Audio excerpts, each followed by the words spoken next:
your motherfucker systems. One step from blasting out at you wanna have to get under my skin and call yourself a friend. I've got more friends like you, what do I do?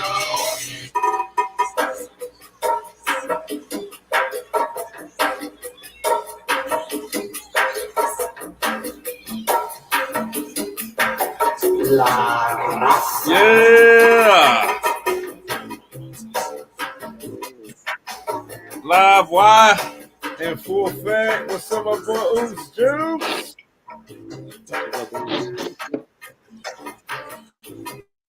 You know, this is all Ooze Juice right here, man. You know, let's give it up to the OG that fucking made this happen right now. Shout out to Ooze motherfucking Juice. Can you hear me? Can you hear me? Yeah, we can hear you loud and clear, man. Shout out to the pin of this, man. Let's go. Cheers, baby.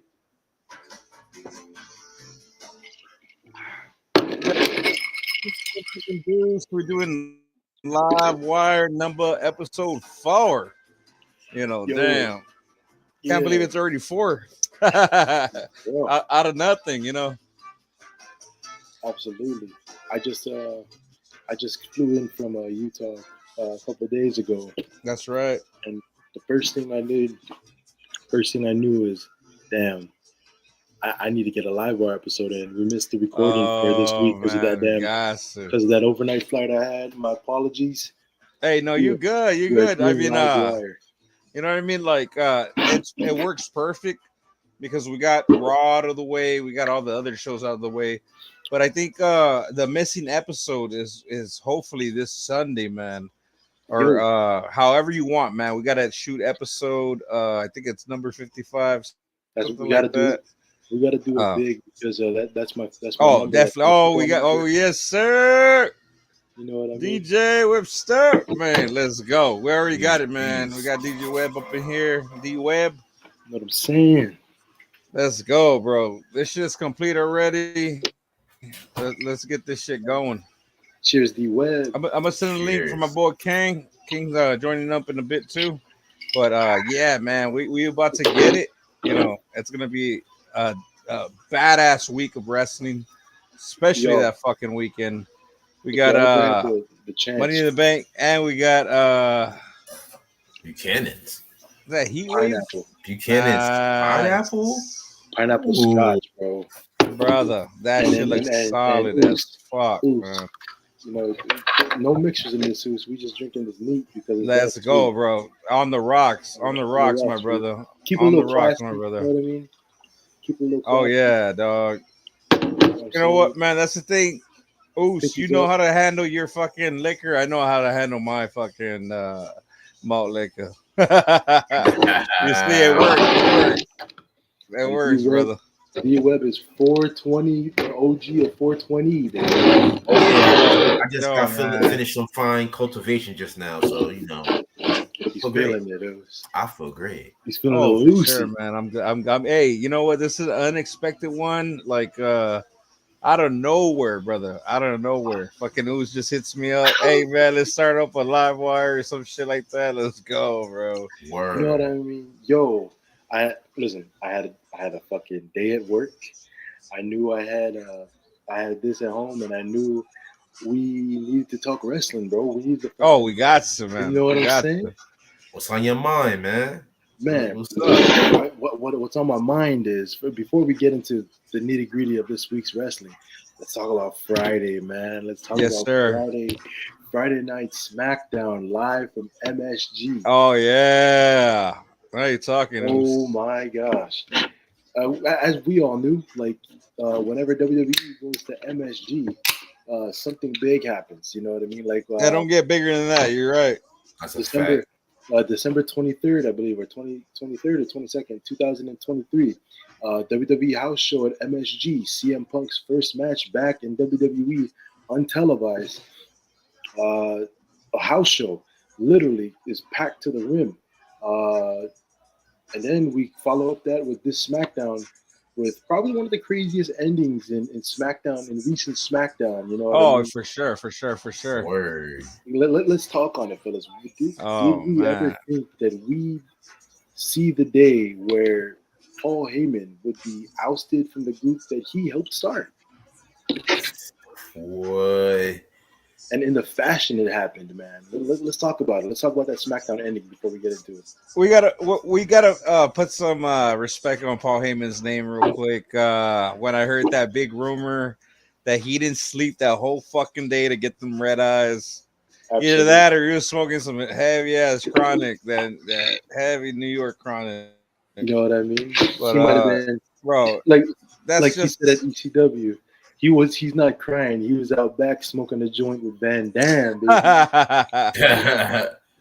What were we saying, Jasco? Yeah, so the rumors going around saying that Paul Heyman for that segment, as his eyes got as red as they could, that he basically didn't sleep for a whole fucking day to pull off that performance on the the the New York, he made that shit legit. You already know the most extreme he goes, where he don't go off, where he don't shave, or he makes himself look like that. But yeah, man, that's the rumors going around for Madison Square Garden, bro. Yeah, he didn't sleep for a whole fucking day. He had the red eyes going. I mean, come on, man, that's crazy. That's crazy. Big shout out to Paul Heyman for that one.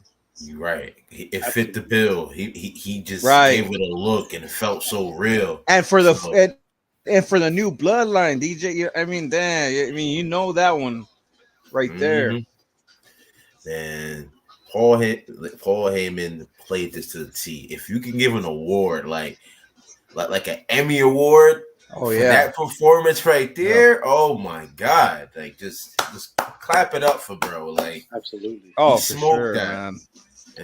And for his age to go through a table like that, like power round status, wow, dog. like he's pretty up there. Like them hits don't feel the same for him to take it like a champ.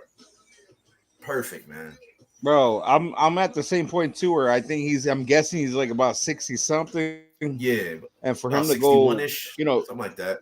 Yeah, something like that, and I had no idea. Like the way they picked him up too. I mean, I was laughing my ass off, but at the same time, I'm just like, bro, I could not respect this man even more. Like this guy does it all just for the business, man. Big shout outs to fucking Paul Heyman. Hey, that's insane.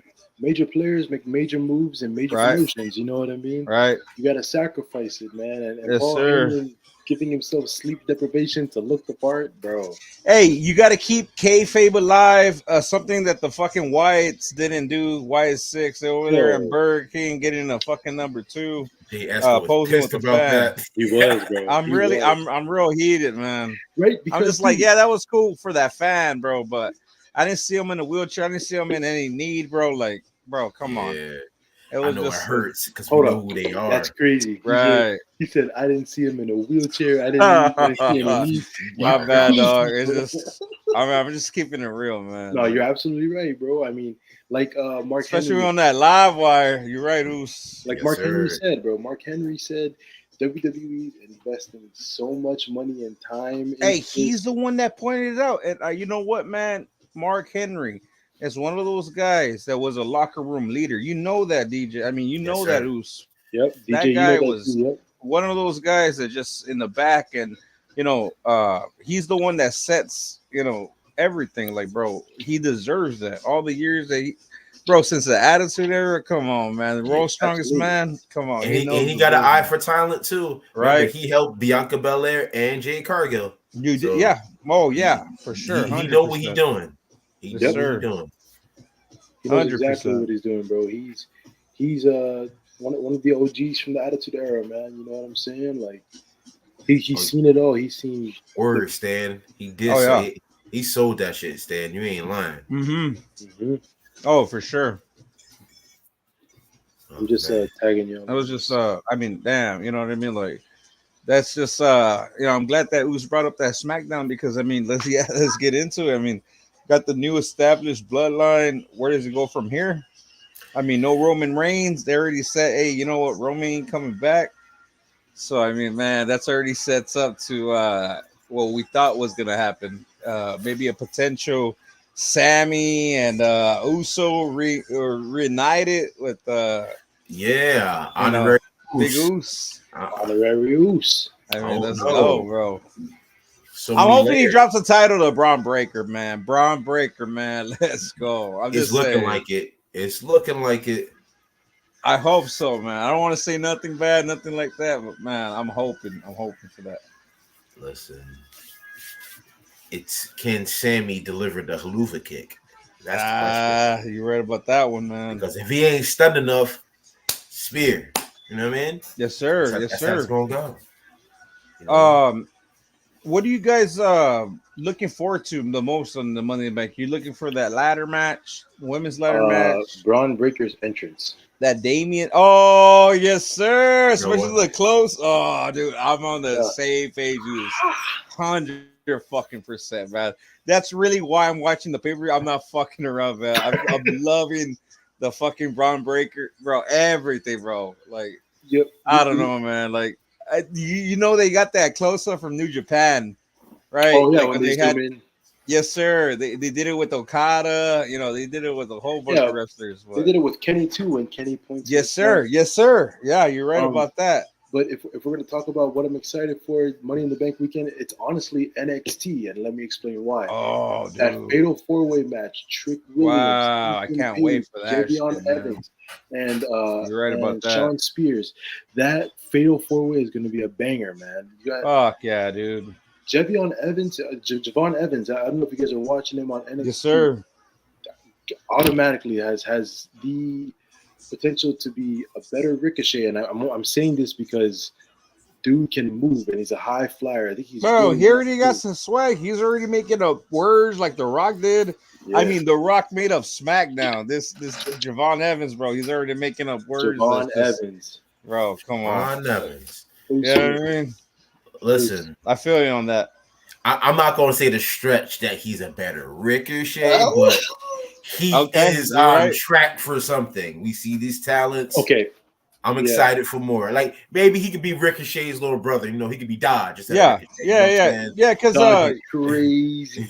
You know, he's a little bit more charismatic than Ricochet, but the thing is, Ricochet's moveset is just something you cannot perform. You know what I mean? Like, no one can. Let me just say he has potential to be a better Ricochet. Okay, yeah. I mean, I understand that one. Being how young he is and how a better Dodge. You know what I mean? Like, let's look at how he's Javon Evans. He is. I'm trying to find. He's only 20 years old. Yeah, 20 years old. You're right about that. And 20? Yes, sir. 20. He trained on the Indies. He's went to wrestling school, and now at 20 years old, not even legal to drink yet, he's training in the best wrestling school in the world, in the WWE Performance Center. If he just hones his craft there and learning from guys like Shawn Michaels, definitely Steve Corino, who can help him out on the mic, we know. Bro, I don't even know why, but Javon Evans' song just popped up. I'm not fucking around, man. Come that's on. Fire. That's crazy. You know what's crazy, Oos? I might have to walk that back, being as he's 20. He's 20, bro. He has a lot to grow in the dude. But it's like good man. Growing. You know, like even with his body, he's still not done growing. Yeah, you're right. And it's just almost the same thing like the women's champion right now, Roxanne Perez, the same shit. You know what I mean? Like, she's barely finding her groove, and she's young, bro. She's 22. And you know what I mean? Like, that's really fucking young. And Webb just said, you know, his body has potential to fill out. If you think about it, the TKO owns a UFC and WWE. True. And the UFC just got rid of USADA. You know what I mean? I'm not saying we should do it, but if we just pump a little anabolics in Buddy's fucking biceps and triceps, dude is gonna look like fucking Ricochet ate Apollo Crews, who ate Ahmed Johnson, who snacked on Road Warrior. He said Ahmed Johnson. You know what I mean?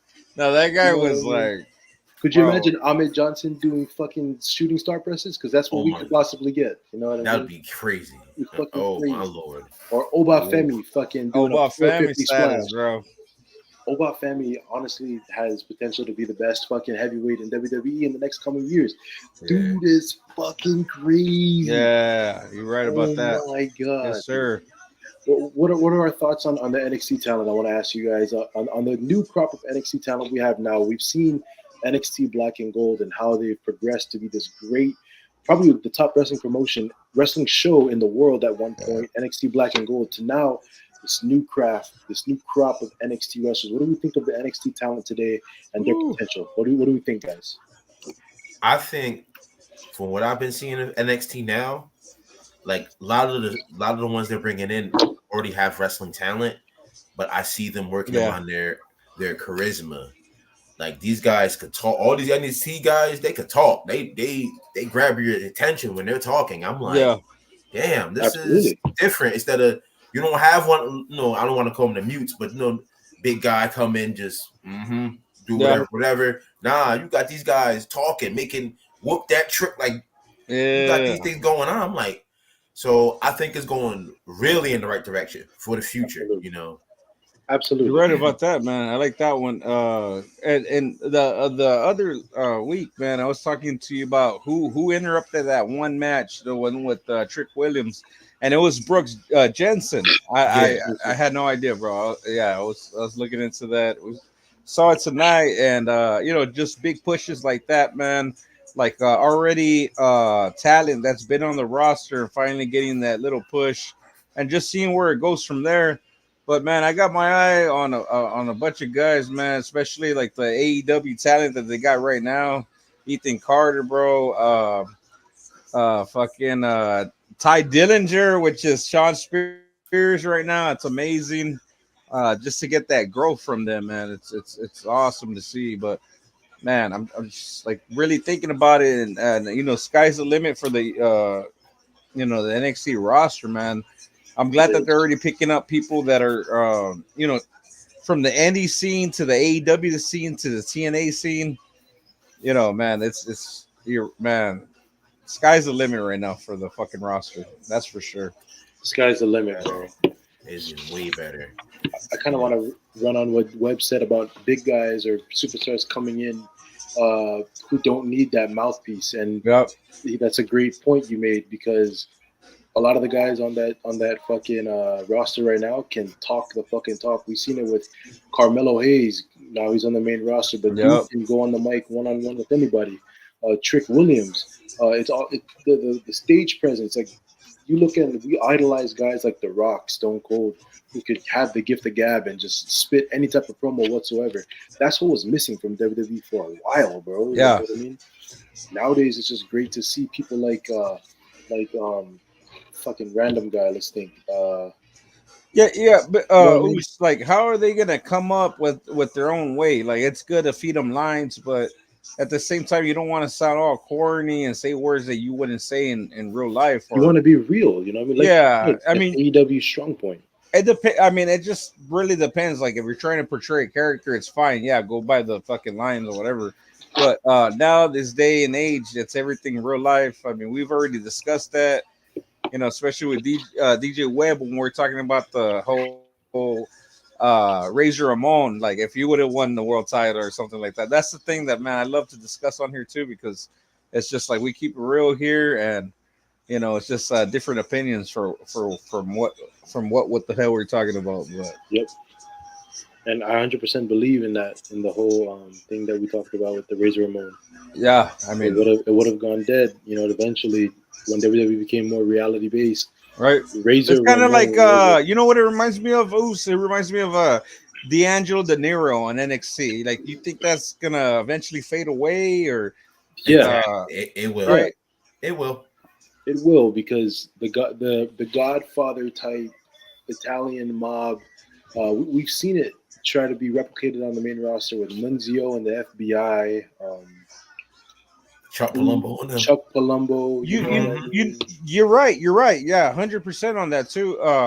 But like, how they gave him that push where no one even cared. Like, they gave him that tag team push. They won no tag team titles, and then D'Angelo got the, that trophy. and it's just like I don't see the fans reacting in any way. They don't care. They don't. That's one reason I bring it up, man, because of that discussion. Like people are gonna get tired of it. Exactly what we're saying right now, and it's just phony if you think about it. It is phony, bro. Like gimmick wrestling. Not to say like it's shitty now, but like it kind of died when we talked about the other when the Undertaker came off of kayfabe. You know, the Undertaker was the last surviving fucking. Oh shit, we know he's not really a dead man, but like we still believe he's a dead man. Yeah. Like even with the I don't want to say the gimmicks, the things that go in being out the supernatural things. Yeah. People still gravitated because it was just him doing that. So it was like you kind of believed it. When you like no one else is doing that. Yeah, you're right. It's too much. It's like it's fake. If you got somebody underdog type of story, everybody loves an underdog in this country. Absolutely. So you get some underdog type guy, off the block somewhere. Oh, that works. He could talk a little bit, bring some current slang and things of that nature. People don't gravitate towards that. Like kind of like John Cena in the beginning, right? He was the little triangle starfish haircut, right? Then he went to the Doctor of Thugonomics. The Doctor of Thugonomics, it worked until now it's evolved that. It make him the all-American, forget being in the FU anymore. Now it's that attitude adjustment, not the STFU, the STF. You kind of repackaged him, but kind of kept him organically the same, Yeah, absolutely.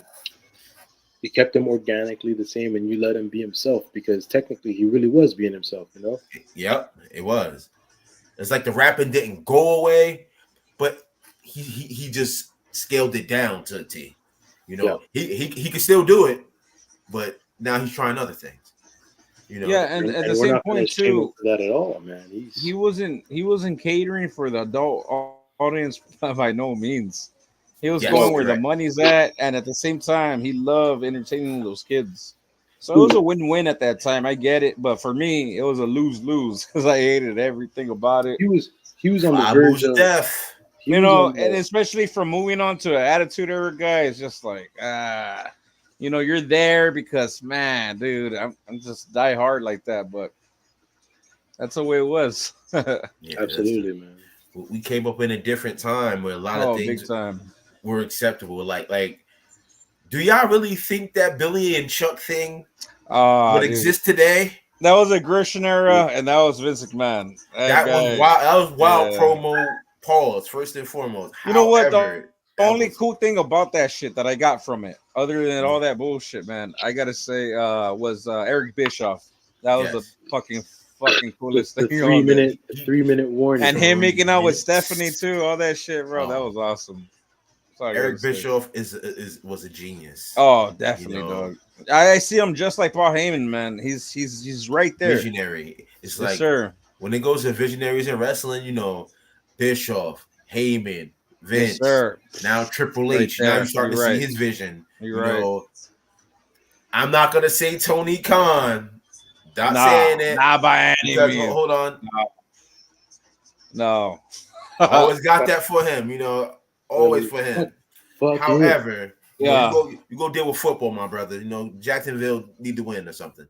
But anyway, we're not going for that. But them guys, like I said, are visionaries, man. It's like one of my favorite guys, like ECW. I had to sneak and watch, because I didn't get all that channel. But we had the illegal cable box back in the day. Hey, I saw RVD and Stan, man. I got you. And Sabu. Sabu was my boy. That boy used to fly, man. Oh, yeah. Really? That was my man. Yeah.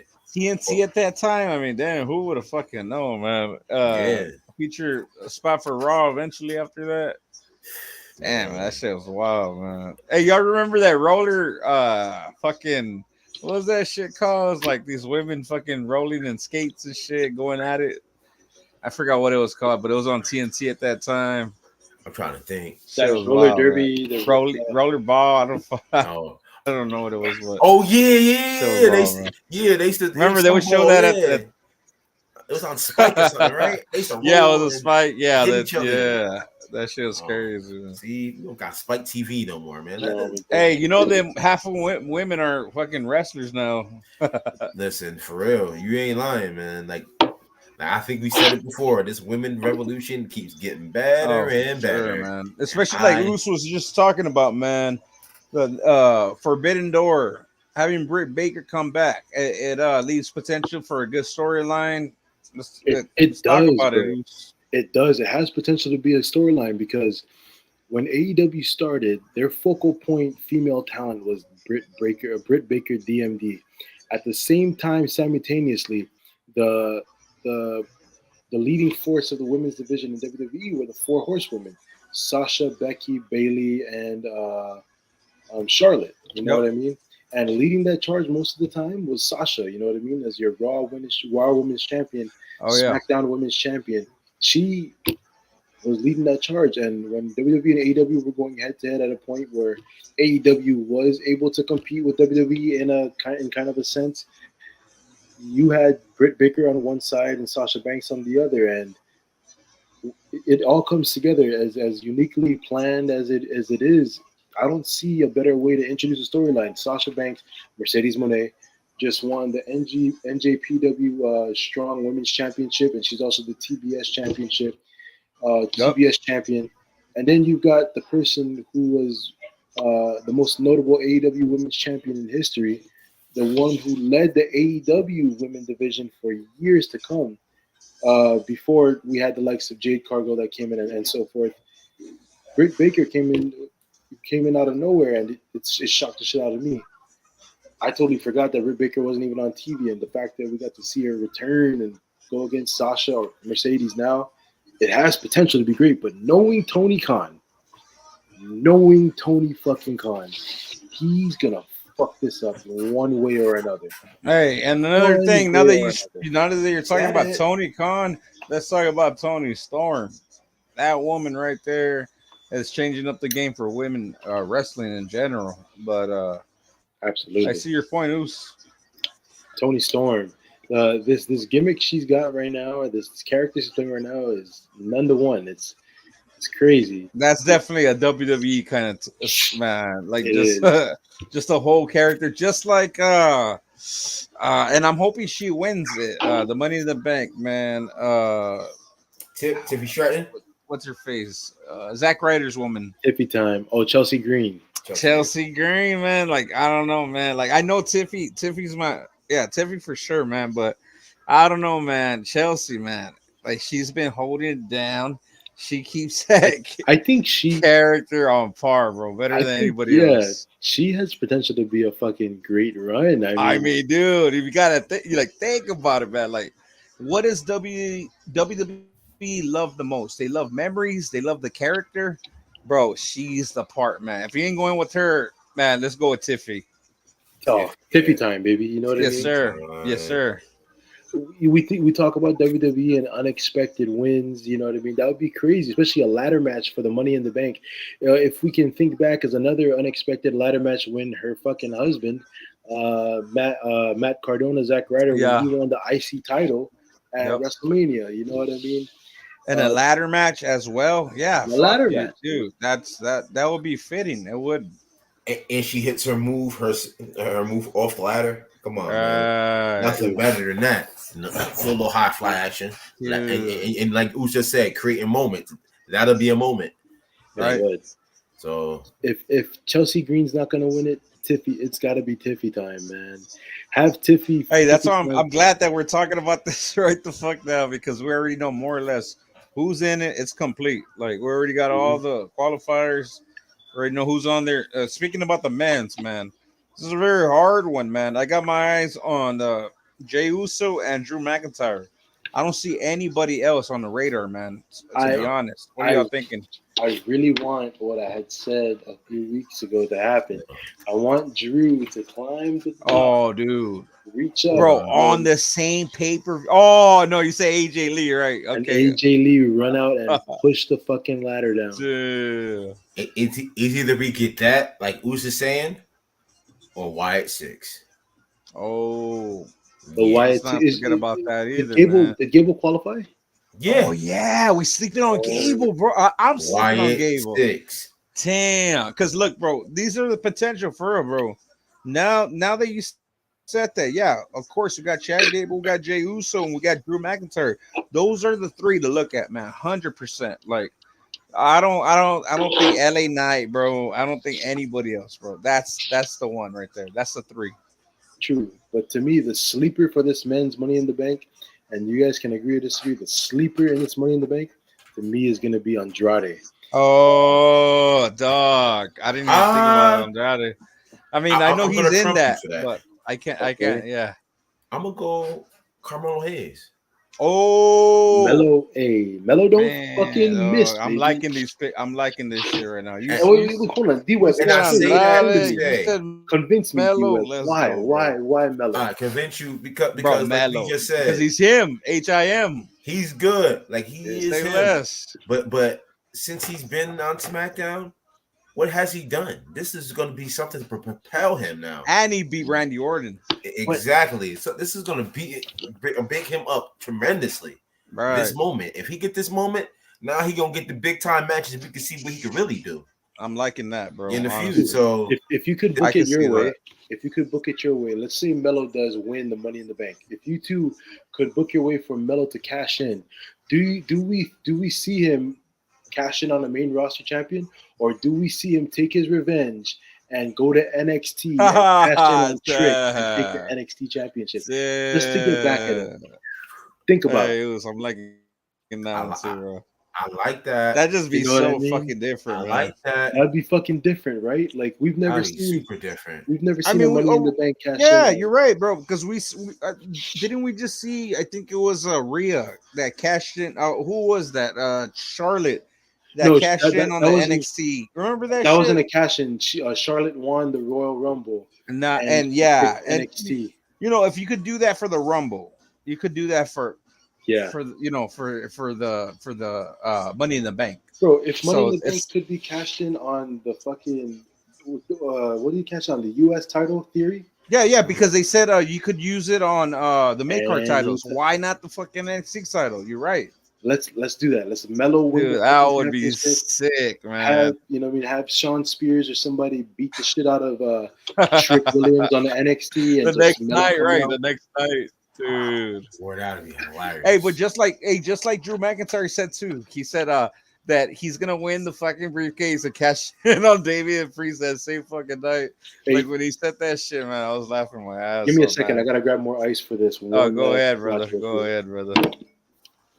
But damn, like, you know how funny that shit is, DJ? Like, I don't know that shit. Like, I love that humor in wrestling where, for example, Seth Rollins, right? Where he got beat by Randy at WrestleMania 31, and you thought it was over for him.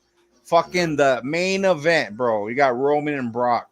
And who comes out? You got Seth Rollins with like that this. briefcase. Yes, sir. Wins the fucking money, you know what I mean? Like, that's the type of shit that's just beautiful about WWE. It's something that, like, I mean, we love our sports. We love football. We love NBA. We love all that shit, right? Yes. But the thing is, like, you cannot make moments like that, especially with a big ass fucking crowd, sea of people, and then have moments like that. I mean, it's hard. It's kind of like getting a Hail Mary. You know, little Aaron Rodgers, Hail Mary, and getting the touchdown, some shit like that. But it's just you gotta love those moments in WWE, and that WrestleMania 31 performance. That's what it reminds me of. If they could recreate that once again, man, let's fucking go. That'd be fire. I mean, even though it was a lot, some of your best moments are your losses. You know, like it was a big loss. But look how he bounced back since then. Bad, just like that. Like no one even, bro. Did you think of Rollins at all during that Brock Lesnar Roman Reigns? I fucking did it. I was still focused on that Triple H and Sting match. You know what I mean? I'm still focused on Undertaker versus Bray Wyatt. That happened. And NWO and DX face off. Dude, you know what I mean? Like the last thing you thought was fucking Seth Rollins, bro. Yeah. No one thought Rollins. I was like, just caught me off guard. This is just like something like Reminded me of like a crazy ass Audible, bro. Like some NFL shit on there. It was crazy. Yeah, it was like poetry. You know what I mean? Yeah. Poetry. Like I don't know what other way to explain it. It's just like it just went. It was just one of those things, man. Oh my gosh, like, And that's what I would say. It's one of the best WrestleManias of all time, man. Oos, you just jumped in here talking about WrestleMania 31 with Seth out of nowhere, bro. Just who is that? Oh, Hold craziest, on, you know, hold on and one and second, bro, you good, bro? craziest, bro. That was the craziest cash. And like how me and DJ were just talking about it, like how no one thought of Rollins, bro. We had those epic matches with Sting and Triple H. We had Bray and Undertaker, and you know, just for out of nowhere, no one thought of Seth. He lost to Randy, bro, in a crazy way, and just for this guy to come in and cash in, that was amazing. We got Jay Cog, your steam right now. Yeah, exactly, bro. J oh, turn that J theme off. But no, I wanted to talk about that. Yeah, the Seth Rollins cash in. Got to be Right. top 5 fucking WrestleMania moments of all time, dude. Gotcha, man. Dude, she fucking or I was thinking that this was gonna be Roman's opportunity, bro. It was so bad that it pissed off the fucking Roman's family because dude. they were thinking, oh, Roman's gonna win. Apparently, I don't know how true this is. It got switched right before the match that Seth. It did. And even Rollins even admitted that he even said that he was a part of that. He's all, why are you gonna give it to him where people hate him and you know, let those people hate me even more. Like he had discussed him with them. He's all like, has anybody cashed in at a WrestleMania? That's what he said. I don't know to believe Rollins or not, but that's what he said. So true. I mean, I don't know if that's true, but it worked. It did work, man. Hey, speaking of that night, the crazier thing was I remember watching like the WWE docu series where they talked WWE 24 that Seth, when he pinned Roman, he whispered like, you know, like thank you so much, like, yo, Roman to sacrifice probably the moment of his career to let Seth win it and take an opportunity on it. It shows the kind of guy Roman is. Oh damn, that's crazy, man. Like especially how it was switched like that. Yeah, that like I'm pretty sure that would rub other people the wrong way. Especially, didn't he just win that Royal Rumble? Right. Yeah, you're right, Oos. Yeah, 100%, man. I rub understand that one. people the wrong way, and it would put some people to go ahead and stand up there and say, I don't think anybody would let that one. Yeah, doesn't work for right, me, Hogan. I love when you bring that shit up, man. It's funny as fuck. Fucking Hogan, man. Hey, have you watched that fucking documentary on YouTube? The What Killed WCW? Oh, dude, I have not, but dude, you gotta check it out, bro. It's raw or what they really talk about, you know. They're really it's Vice TV, the creators of what is that show used to be like the Ring something. Yeah. Beyond the Ring. Beyond the what that was called? Dark Side of the Ring. Dark Side of the Ring. You got it, bro. So they're The Rock is in charge of it. Yeah, it's literally like Dark Side of the Ring, but with WWE guys. And The Rock's in charge of that shit. Yes, The Rock is the one who's in charge of that whole docu. Bro, since The Rock came to WWE back as a TKO board member, Netflix, they fucking took Vice and stole Dark Side of the Ring from AEW and the indie fans. Oh shit! All kinds of sponsorships, collaborations with worldwide with other global promotions. What the fuck? WWE TKO's smartest decision was bringing The Rock in and booting Vince McMahon out because WWE is fucking electric right now. For sure, man. No pun intended. Electric. No pun. The most electrifying show in sports and in entertainment is fucking WWE. Hey, just like his fucking show Ballers, man. I expect nothing less. I expect nothing less. That's my show. Ricky Jarrett. Yeah, bro. That's what I'm saying. Like, Web, Let's bring it back to them days. Web, I just asked Jay Esco, have you watched the Vice TV docuseries on YouTube, What Killed WCW? No. And where is that so I can watch that tonight? It's on YouTube. It's on YouTube. It's on YouTube. Oh, Yeah, I'm putting that straight on the TV. Ooh, I didn't even know, bro, that The Rock was in charge of that shit. Okay, I'm on that. He is. For sure. I'm going in now. And if you thought Bret Hart was bitter then, he's bitter now. Oh my God. Oh. And if you thought Kevin Nash wasn't sick of Hulk Hogan's shit, then you hear the term "doesn't work for me, brother" about 10 more times. This is the best docuseries I've ever watched on Vice TV. You guys got to check this shit out. You know what? This is crazy too, man. To really think about it, and like as a fucking kid fan, bro, growing up through all that shit, I'm thinking to myself, bro, The Rock never says shit about WCW. I've never heard him say WCW nothing, right? And for him to be a big part about that right now, it's crazy, man. It's crazy for me. It's wild. The only time I heard him mention WCW, there's an invasion angle. I'm pretty sure you guys will probably remember this. The invasion angle that happened, The Rock was backstage doing an interview, and the cameraman had a WCW shirt on. I don't know if you guys remember. If you guys have a chance to look it up, and then The Rock looked at him and said, "Why do you have this shirt on?" Like you know what I mean? Like The Rock is the one that put WCW to rest. Oh, yeah. Dude, I've never even heard of that part. Yeah, that's crazy. If I can, just give me a quick second. Oh my God. That's the only that's time. Crazy, man. Like, I remember the fucking 90s shit where he's all like, what you gonna do, brother? And just calling out everybody's fucking name and say, oh, that's not the one. That's not the line. Like, I remember that 90s one, but I have not heard about that one, bro. Look. Let's zoom in on that shit.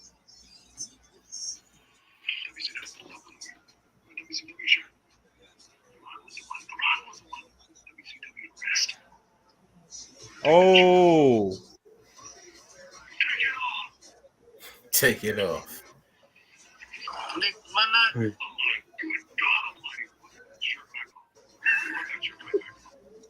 Bro, send that to the fucking wrestling news and Bruce chat. Bro, send it right now if you can, man. I need to watch that.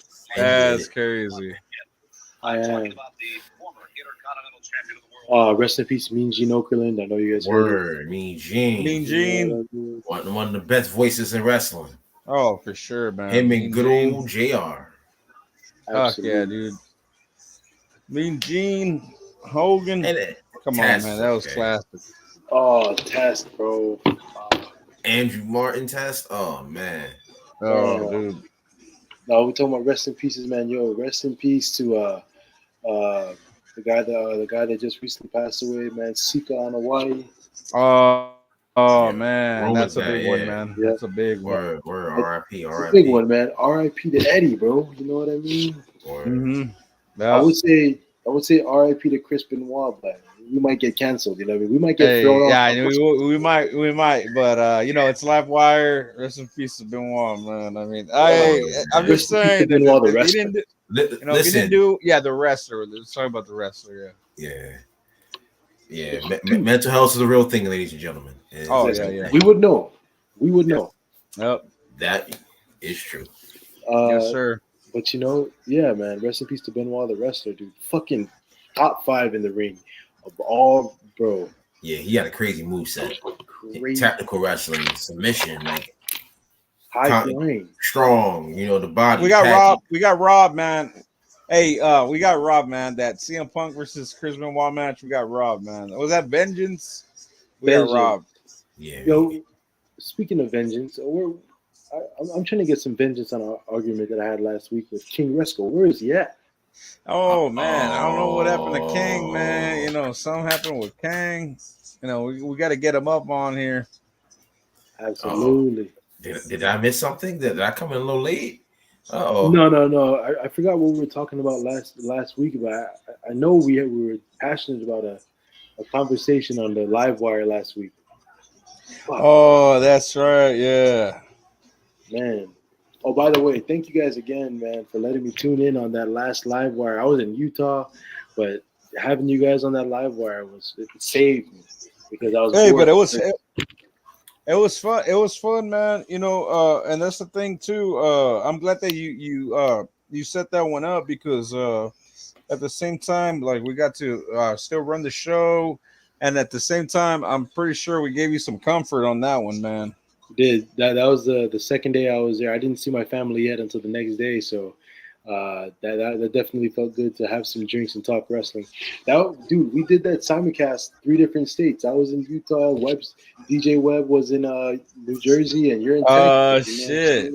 Yeah. Yes. You know what I mean? We hitting all time zones, all the time zones. Right, and we still made it happen, bro. We still made it happen. That was the fucking beauty of it. I don't know if you guys read recently on what you call wrestling, not wrestling news, but on PW Insider. They were talking about some wrestling topics that happened this week.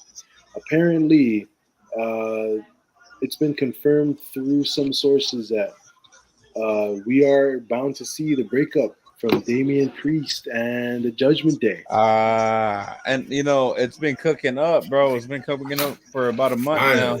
I mean, what's the Angelo Dawkins fucking? So this yeah. So this is mean we get a Rollins number 2 reign. What we doing here? I don't think so. I think we see Damian retain, but I think and break up eventually. I think or Finn Balor turning on his ass. That's what we're seeing right now. Like something's about to happen between Finn and fucking Damian. It should happen already, man. Yeah, it's happening, bro. I mean, Finn and JD and Dom and Liv and Carlito. That's a lot. Yeah, that's a lot of people. Oh yeah, for sure. You have those 5 who are collectively somewhat in the same circle or coming to the same circle, and you've got Damian trying to run the group while Mommy is out, recovering from his shoulder. I don't think they see Damian as the guy. You know what I mean? Rhea ran Judgment Day, and without Rhea there, Dom's cheating on her with fucking Liv. JD and I mean JD and Finn won fucking tag titles. Liv Morgan is in the Judgment Day. They're bringing in Carlito to the Judgment Day. It's random, bro. Like, Mommy is gonna when she comes, bro. She's gonna break shit. She's gonna throw out the whole Judgment Day. By the way, if we had to pick one, who are we picking? Are we going Team Liv, Team Rhea? Dude, I'm Rhea for life. I'm Rhea for life. Fuck Liv. I live in the same town as Liv Morgan grew up in. However, mommy don't miss. Bro, hey, come on, man. Say less, dog. Come on, man. Zoom in on yourself. Zoom in on yourself. Zoom on them. Zoom in on yourself. I'm gonna let him have his moment for our break cards. Break cards, bro. Let me hear it. Let's go, man. I'm Jersey, so I'm going with Jersey. Liv. You going with Liv more? You only live once. Gotcha, man. You only live once. Hey, you know what, man? You only live once. Hey, man. You know what, man? One thing for sure, I love that we're all wrestling fans. It's never a loss. It's never a loss. It's never a loss, bro. No. We are wrestling fans. Somebody also posted in Instagram or on Twitter the other day. They asked Eric Bischoff what they would think if WCW was revived, and he also replied to that answer saying he would love that. He also didn't, when he was asked if there were a possibility, he didn't give much answer anticipation. He did say this though: he would love an opportunity to have WCW kill AEW and Tony Khan. Damn. That's hard as fuck, bro. That's why he's my boy. See? Yeah, bro. Let's go. 86 or 83 weeks, baby. 83 weeks, bro. You know what? And I don't know, bro. Like, I don't even fuck with Jim Cornette no more. It's just, I'm just tired of his bitching, bro. I'm all fucking Eric Bischoff, bro.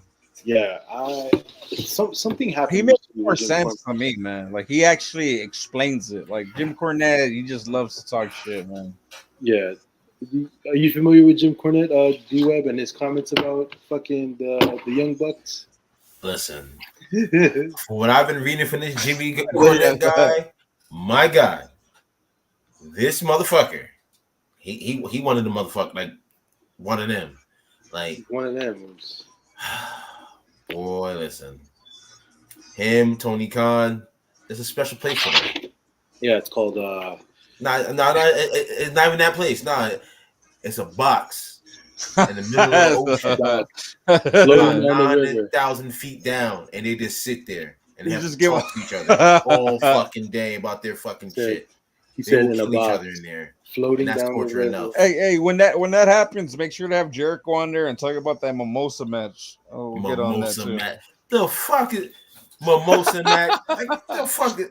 Who I'm about to go on a rant? I'm like Kanye. Hey, that's why we're on here, man. That's why we're on here. We got to talk about the JSO, play that Chris Jericho OG theme song. Bro. Oh, now you're talking to us. You got hype me up now. Hold on. Let's fucking go. Let's go. I done got all hot now. Yeah, it's hot as fuck, bro. Mimosa fucking match. I'm glad, bro. I'm glad you're talking shit because that's how stupid that shit sounds. Dumbest shit. Jericho, you are a dumb fuck. You were that's some sellout shit. I ain't gonna hold you.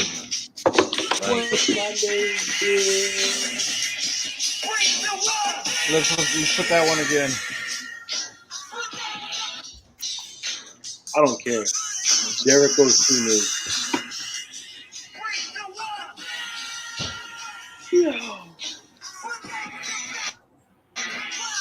Do we see him coming back to WWE? Hi guys. Hey guys. Do we see him coming back to WWE? What do you guys think? They have to. He has to, man. He has to, bro. He needs to have that last. He looks at The Rock. He puts his fucking hand in his face and he says, "Bring it, bitch." I don't want him to bring Judas to WWE. He's gonna kill fucking WWE with that bullshit. Imagine though. I mean, we think about potential returns from AEW. Ambrose returning would kill it for sure. Well, that's a for sure. That's gonna happen, man. Mercedes returning would kill it. Chris Jericho returning would fucking kill it. And I don't think it should be. You know what, man? At this point, I'm like, fuck Edge. Bring back Christian, man. Yep. Bring back Christian. Christian. And to have him come back and fucking get in Roman's face and tell him, your father's dead.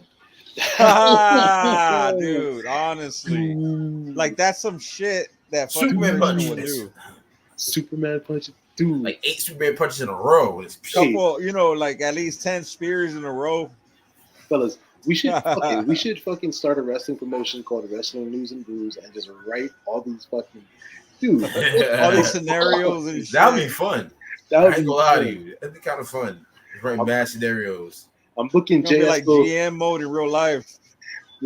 We're gonna book Jay Esco to fucking hit an RKO on Randy Orton as Randy Orton. You know what I mean? Yeah. That's a requirement before he pins. Absolutely, it's a requirement. That'd be crazy. And whatever doesn't work, we're gonna use that meme with Randy saying "stupid."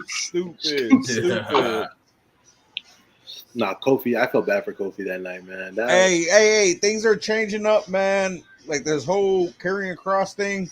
Where does it go from here, man? I know something is brewing, man. Word on the street is we gonna see the split, Oos.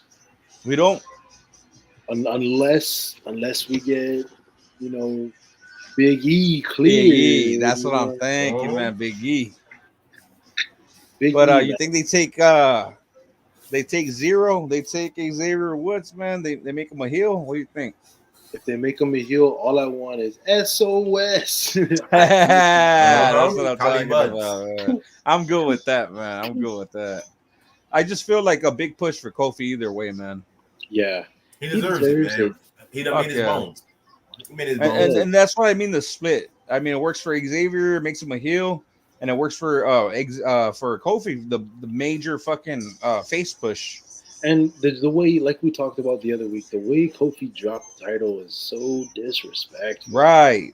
That's some unfinished business. I'm fucked up. Kofi Mania was hands down one of my favorite WrestleMania moments of all time, dude. Yeah. You felt that shit, bro. You felt it. With the whole Daniel Bryan stuff, it was good, bro. Really good. after WrestleMania, me and my boy Matt, shout out to Matt, he's probably watching this. We went to WWE Live in Hawaii, and the main event was Kofi versus Daniel Bryan. And Kofi Mania was hot in Hawaii. There was a sold out Blaisdell Arena. Fucking 4 or 5,000 screaming Hawaiians screaming for fucking Kofi Kingston. It was beautiful. Wow. Beautiful. And then the SmackDown Live debut on Fox. You have the main event, Kofi versus Brock. I love Brock Lesnar, but that night, man, fuck Brock Lesnar. That was definitely a Vince move, especially with everything that happened with that one woman that we ain't trying to talk about. That's a fact. Yeah, fuck that lady, Janelle, whatever, man. Can we talk about that? Can we fucking talk about that? Dang, it's a fucking live work. You can talk about what the fuck you want, man. It's Janelle Grant. Janelle Grant. Yeah, sir. What are our thoughts on that? Why did she take the fucking money and the gifts, bro? If she wasn't happy or wasn't okay with any of it, bro, after all that stuff happened, then she wants to complain. Yeah, bro, that's very sus about that, man. It's the simple case of having my cake and eat it too. Right. There we go. There you go, man. Wait. D-Web, say that one more time, slowly and a little bit more louder. Say that one more time. Hello, my fellow Americans. It is camera here. Cameraman, it is a simple case of having my cake and eating it too. And that's what happened, man. That's what happened. Absolutely. She got too greedy, man. She wanted the money. She wanted the D. She wanted it all. Yep. You know what I mean? Like, if she wasn't happy, and this is not to go against like actual sex trafficking whatsoever. It's all wrong. Exactly. Oh, but there's sex trafficking, and then there's getting intimate with workers and shit like that, and accepting reaping the benefits of all of it. You had a 6-figure job, a penthouse, all sorts of gifts, and you took it. You could have said no. Mm-hmm. You could have said no. You could have threw it away. You could have went to the cops then. You could have came out about it then. She didn't get the car she wanted or some shit, man. It was like something like that. I bet you anything, man. She said, "I want the Lamborghini." He gave her a Ferrari. Like, yeah. It's like, no, you know what? It don't work for me, brother. What's that? Fucking, it don't work for me, brother. Doesn't work for me, brother. You know? Crazy. That's what happened. Hey, D-Lo Brown, come on, D-Lo Brown. That's what happened, man. I mean, you know, Oos, I'm glad that we get to talk about this shit. Okay, Oos juice pulling up. You know what, man? Let me get a couple more beers, man, and we'll do it. You know, let's do it, man. We're mixing Buchanan's pineapple with a Happy Dad lemon lime. Yo, Web, man. That's the mix. That's the mix, bro. We're gonna go a little off topic. Web, work tonight. Crazy. Tell me more. Tell you more, man. Let's just say it was a full moon out. Let's just say that. Okay. Busy. Not to get too in depth, you know what I mean? You know what I'm talking about. It was busy. It was a night in the rage cage. It was, you know what I'm saying? Oh, wow. Yeah. Anyways. How many situations? Give or take. Off the top of my head, about 5 or 6. For a Tuesday, that's kind of crazy. I ain't gonna hold it. Hey, but you know what I mean? I'm gonna have to speak in code right now. But the person in charge on my side was the Asian persuasion, so we good. You know what I mean? If you catch my drift. Yeah. So we had everything legit locked down. It was a cool night, but it was popping. We needed D-Web, the OG. Man, I see Oos with the fucking liquor, man. I might have to drink beer for that boy. Cheers. Absolutely. Cheers. D-Web 420 tonight? I did. Yeah. Trust me. I had 2 I of these. did. Yo, D-Web, I had 2 of these bad boys right here. Oof. 40 ounce. Had a 40 ounce of Bud Ice, and gonna crack one of these natural lights open. Yo, Natty Ice. Since we're talking right now, I want to make a quick announcement on Wrestling News and Brews. And since both of y'all are here, November 2025. Save the date, fellas. You two, we're going to Hawaii, man. The wedding is set November 2025, the first weekend. The wedding, the fucking wedding, you know. Oh, I'm gonna need JSco. I'm gonna need D what? there. What? You know what I'm saying? Hey, November 8th, 2025, everybody. Bro, I'm telling you right now, man. Congratulations for having a date, man. You know what? You know what I mean? We've been engaged for the last fucking 3-4 years. You know what I mean? You know what, man? I was literally hoping for that, man. Since she's a fucking cool ass woman, bro. Like she took your ass to WrestleMania 40, your first, WrestleMania, dog. That's a keeper. You know what I mean? Ooze. And Hawaii, you're gonna get married. That's fucking go, dog. Mr. and Mrs. Ooze. Hey, man. I'm happy, dog. I'm happy for y'all, man. That's fucking awesome. Was I'm just happy to hear that, brother. Hey, congrats, Ooze. Thank you, congrats, brother. Salute, man. Got me inspired myself, my brother. So yes. It's okay, Oos. You know what I mean? They coming. I love. You know what, man? I love that too, man. Especially how young you guys are. Man, it's fucking beautiful, man. I'm 28, Oos. Like, you know, that's young as fuck, man. That's what I'm saying. That's awesome, man. That you guys. I don't feel it, but 35, soon to be 36. So hey, man, hey, 34, Ray. I just turned 34 myself. Brother. Sir. So you ain't that old, man. You still young, my brother. Yeah, you still young, my brother. 40s right around the corner. Hey, you know what, man? We're gonna have to celebrate DJ Webb's birthday on here, bro. Man, let's go. Sir. Oh, absolutely, bro. That's August the 16th is on a Friday, so Hey, let's go, man. It's gonna happen. It's gonna happen, brother. Oh, I'm gonna be back in Jersey. That's the weekend before I go down to Florida. And I'll be in Chicago, actually. So it's okay. We're gonna do this. I'm gonna get off. I'm bringing my laptop. I'm gonna get off of work. I'm gonna come home and I'm gonna shotgun. How old are you gonna be? 36. Hey, man, this man needs to drink something that day. Let's go. That day, I got y'all. Trust me. Because I know D Webb is gonna drink a Corona probably. Nah, it's my born day, bro. I gotta go a little harder than that. Oh, Henny? I think he's going with that liquor. Henny, I gotta go harder than that. Oh, Remy? 1738, baby. 1738. Where I'm from. I gotta rep where I'm from.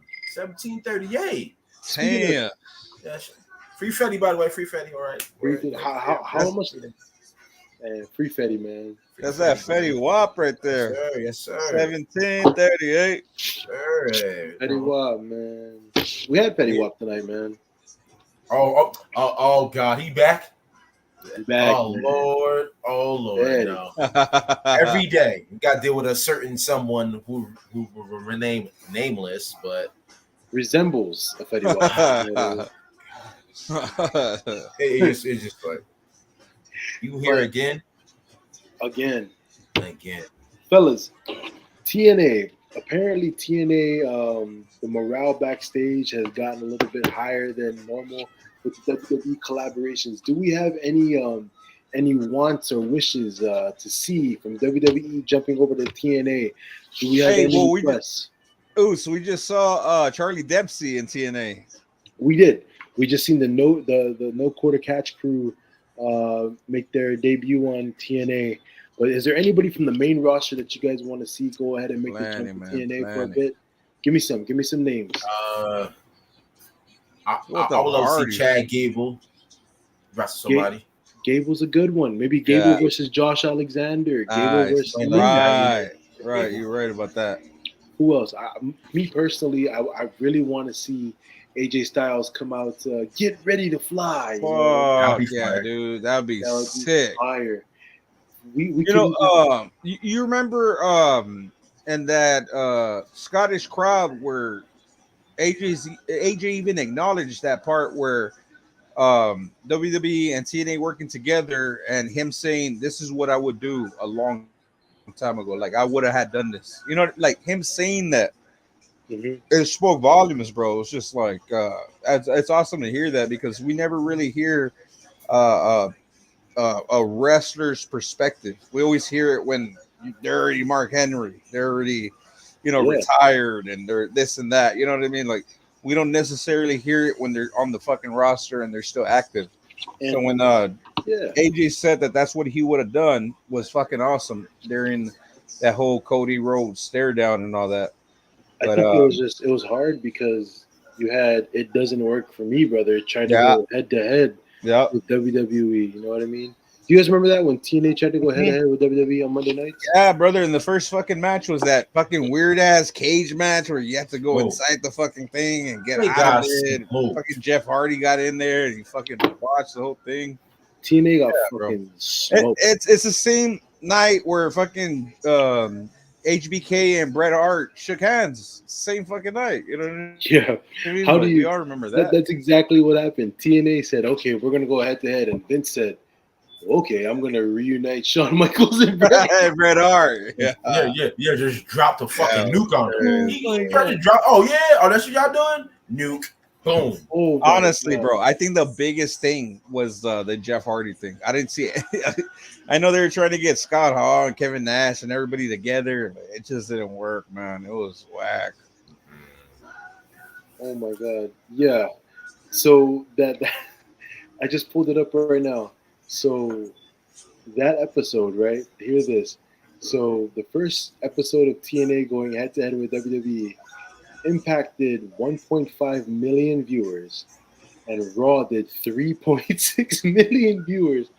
It gets better. It gets better because the next week impacted 98,000 viewers, and WWE did 3.4 million viewers. 98. You're fucking 98,000. 98. And you're talking about 1 million to 98,000. What the and this is the craziest one. The third week, TNA saw 84,000 viewers and WWE saw 3.7 million viewers. Damn. WWE did not lose one fucking head-to-head episode against TNA. Damn. That is atrocious. That's atrocious. Hey, but I will tell you, man, when's the last time AEW has fucking reached 1 million? I really can't fucking tell you, bro. They had just reached a record low with the 500,000. I think it was CM Punk. CM Punk's debut on Rampage. Yeah, that one was good. Yeah, and then, bro, like last week they were at their lowest 500,000. That's what I'm talking about. 500,000, bro. That's like TNA numbers. That's worse than that, bro. That's NXT at its lowest number. Yeah, bro. You're right. Yeah, you're right about that. Crazy. AEW is people. It's not working. It's not working. It's not. And why, explain to us. Tell me why you think it's not working, D-Web. I want to hear it, man.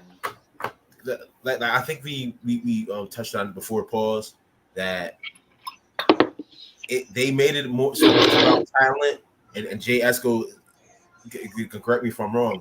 I think he said it's about the stories. The stories are not. It's just not. Like the writing it's cheesy in a sense. Like I said, you know that guy I fucking hate because I'm gonna fucking mention him, fucking Mr. Cassidy. Not worth the fucking color. You're right. Shit like that. Like I said, don't. Y'all remember my Eugene rant, so we're not gonna go there with that either. That was, you can repeat it all you want, man. I don't mind laughing again. But that it's those things like that's severely outdated. Like, I think they look at Orange Cassidy like LA Knight. No disrespect to LA Knight. No, I know what you mean by that. Yeah, like it's a big draw, in their sense. It's the draw. But LA Knight, eventually, that's going to have to be over with. Yeah. That shelf life is maybe 2 years tops, and then he needs to change it up because it ain't working. I mean, it's working now, but it's not going to work when something else it's better than that. And you know what? I'm glad that you brought that up about LA Knight because at the same time, that guy can switch it up and become that heel. But can Orange Cassidy do that? Can Orange Cassidy do that? You know what I mean? That's a whole different thing. You can't. And I'm glad that you brought up Orange Cassidy and you said no because I agree with you when you said no because like what is memorable? The only thing I can think of that I could be like, oh, okay, I'm gonna watch AEW is Okada, man. Like him being the Intercontinental title, like chat, bro. It reminds me of like some Evolution dates. Yeah. Like I see him as the next Randy Orton or something cool. But that's all I can say. Like, bro, I'm looking at everything else. Osprey's trying too hard, bro. You know, I'm liking Swerve. Fuck yeah, I'm liking Swerve, bro. But like, there's little things here and there where it's just like you focus too much about wrestling, but who fucking remembers it, bro? Like, you can throw the best wrestling match ever. You could hurt every fucking person in your roster, but at the same time, is it memorable? And I'm gonna keep fucking preaching that. Is it memorable? Look at the shit that they're doing. I literally had it on my fucking live. Dom and Liv. That's all you gotta fucking do. Like, just put them on there, put a fucking porn hub slap on that shit, and you know what I mean. You're good. Millions. And it's just more views than the whole fucking AEW show. Like, honestly, bro. But I'm not gonna hate, bro. I'm loving Britt Baker coming back, and I'm loving, and I'm just talking about the women. Like, Tony Khan's right. He does have women, and yes, he does. For sure, man. I'm looking forward to what's her face Tony Storm is gonna do, man. You know, all them women are gonna get involved in some type of way, and that's the only thing I could see AEW moving forward. What do you think about that? I don't know what you think about AEW moving forward from this mess, especially getting the record low. If they're gonna switch it up, change it up, what do you think, man? Because that Forbidden Door wasn't it. It wasn't, bro. It really wasn't. When WWE runs shows house shows and regular TV programming better than the opposition's pay-per-views, it speaks volumes. Right now, the hottest topic in wrestling right now is the Bloodline story, and it's been that way the last 4 fucking years. Yeah, you have to fucking create something that's gonna go ahead and match that same energy. They have the opportunity with Sasha Banks and with Mercedes Moné and DMD Britt Baker, but Tony Khan has too much of a history of hot shot booking shit. I have a feeling he's gonna book this match on a random Dynamite. That's just me. I don't think AEW has the potential to fucking compete with WWE right now. WWE is running without its top players. They're running without Roman Reigns. They're running without The Rock. They're running without many other key captivating factors in their programming. They're depending on Cody Rhodes and Randy Orton, 2 guys who obviously could carry the program, but they shouldn't have to. They built mid-carders. What Vince did in the 90s, they built Solo Sikoa. They built Tangaloa Tamatonga. They built not even built Jacob Fatu. They signed all these guys, made the right chess moves. AEW is gonna need a miracle. And sad to say this, I know they're gonna sign Ricochet, but Ricochet is not the guy that you need. He's not gonna be able to pull it off. Yo, Oos, man, what group were you just talking about right now that's fucking relevant? It's a group that you just hear about. You just hear the new Bloodline, and you're just like, oh yeah, that's WWE. And right now, I don't think of any group right now that you could just go to AEW and be like, oh, what's the group? Or what's the pay-per-view coming up? Or what's the, like WWE has it all. They have the best group right now. They got the best pay-per-views, Money in the Bank, Royal Rumble, SummerSlam, all that shit. Like, AEW has nothing, man. Nothing. All they got is just names. And all the names are fucking garbage, man. Like that one fucking name that they just made up, that Wrestle Dream, that is fucking retarded. Yeah, it's dumb, bro. It's so dumb. Wrestle Dream. AEW feels like a kid make that shit up, bro. Like what do they have to call their own without copying? Or what's cool in that? Like, bro, nothing beats the Rumble. Nothing beats the Chamber. Nothing beats WrestleMania. Nothing beats Survivor Series. You know what I mean? Nothing beats Money in the Bank. Nothing. Like Webb just said. Like, what do they have to call their own? Right. They have a match called the Casino Battle Royale, which is basically the Royal Rumble integrated with Money in the Bank. They have something called Wrestle Dream, which is actually an original Vince McMahon. Vince McMahon had that idea where he collaborated with New Japan Pro Wrestling, and they made Wrestle Dream. It's an old fucking. There's nothing that they have their own. They have a fucking tournament called the Owen Hart Classic. Owen Hart never wrestles for any major North American promotion except for WWF. They don't care about Owen Hart. They want to use his name for relativity and for money. And you know what I mean? WWE is the end all be all, and AEW just tries their best way to mimic it, bro. D-Web is absolutely correct. They have nothing to call their own, bro. Mm-hmm. Like because at least WCW had shit, bro. Yeah, no, you're right. Like what exciting match types, right? Remember TNA when they were coming up, they had a little 6-sided ring, you know. Oh yeah. Stuff like that. Those X Division. Yes, sir. You know, separated because why? WCW had that 3 cage thing. Yeah, 3 stages of hell. Bro, they invented war games. I mean, come on, man. Let's go. Like there was things that separated from the rest. Yeah. So, AEW, you got to put Chris Jericho probably trying to copy and kill WWE. Oh, with the Mimosa match and AEW. That's the most zesty shit ever. All that shit. No, we can't forget AEW's exploding ring match. And they actually showed the Japan one. It looked badass, and they fucking did the Moxley. But where does that come from? That comes from Inferno. Inferno match. Yes, sir. They copied it from something else. Inferno match. Yeah. It comes from an Inferno match, mixed with the Japanese death match, exploding ring match. AEW they stole for celebrity death match, damn near. And they did it right. Celebrity death match is crazy. Wait, hold on. Our young viewers won't know what that is, but go ahead and YouTube it. Oh my god. Was that one that they had Gandhi versus who was it? What's that dude's name? I forgot, bro. But Genghis Khan. Gandhi versus Genghis Khan. They had Vince versus Stone Cold. Sylvester Stallone versus Arnold Schwarzenegger. Mike Tyson versus Evander again. Yeah, dude. Yeah, mad wild shit. I miss that side of MTV, bro, so much. Man. Yeah, I do, man. I miss the old Beavis and Butthead. I am Cornelio. I am Cornelio. I need TV for my bunghole. I need TV for my bunghole. That's the classic shit. Oh, dude. Absolutely. Hit my ride. Hit my ride, dude. Exhibit MTV was cooking at that time, bro. Yeah, they were. Shit, but that's what WWE could have been. Since it was crossing over the culture.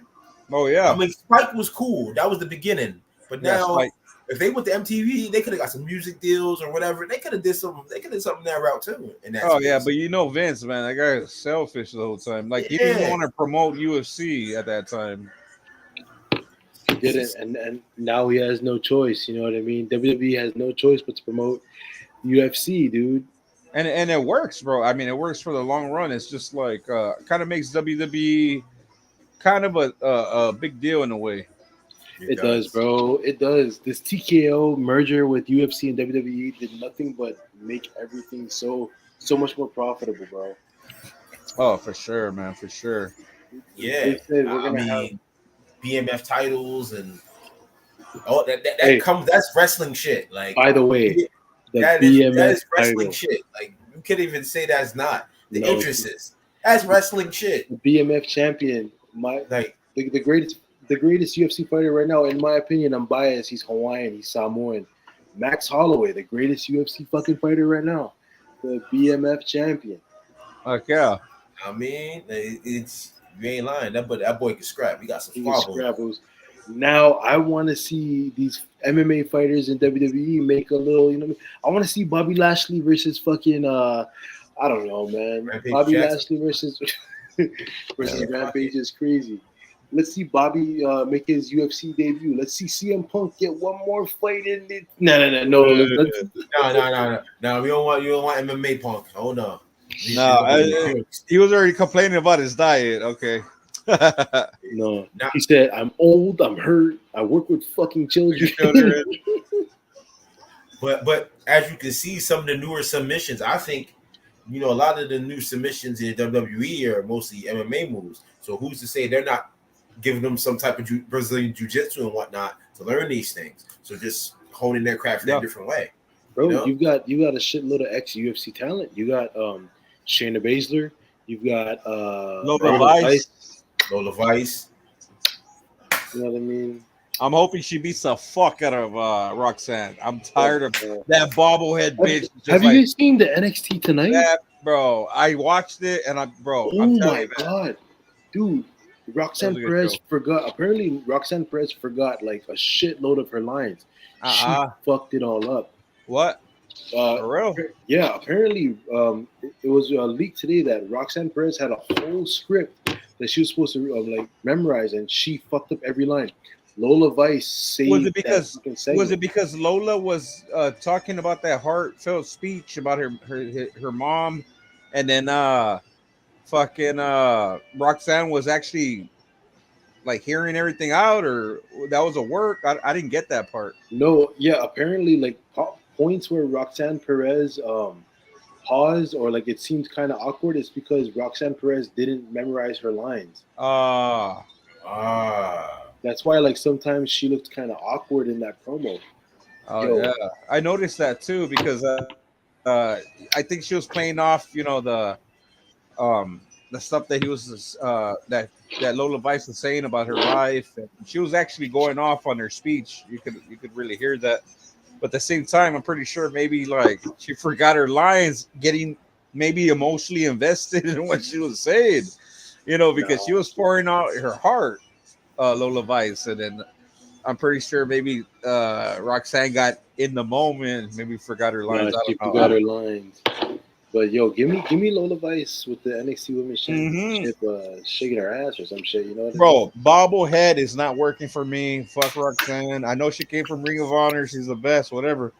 But man, as a heel, she fucking sucks. She ain't no Mandy Rose, dog. She ain't no Mandy Rose. Crazy thing in Philly on the Raw after Mania when she made her main roster debut, Ilya Dragunov, huge pop. Roxanne Perez. No one knew who she was. She did her little thing where she was like pissed at the fans. Like, bro, I cheered out. I stood up and I gave her the golf clap. When shit. I gave her the golf clap. She had a set par. She had the par. The Tim Duncan clap. And then you had somebody with the fucking Kawhi Leonard laugh next to me. I like that you said that shit. I like that. I love that one, man. That was a good one. I'm glad you said that shit. I don't think she's ready for the main roster, man. But you know who is ready? I think Lash Legend. I think she has potential. Hey, I'm liking Lash Legend, but a lot actually, man. Yeah. Let her cook in the oven a little bit more, just a smidge. For real. She's almost done. Now we can see it.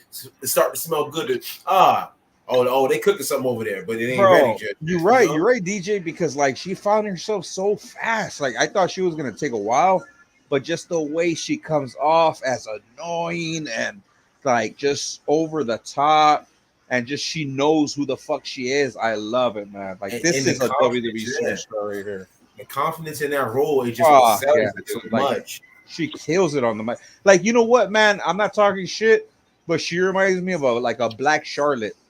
And the way I say that, tall, she's athletic. She fits that part where she's just like you cannot say she don't belong on top because just how the presence that she has.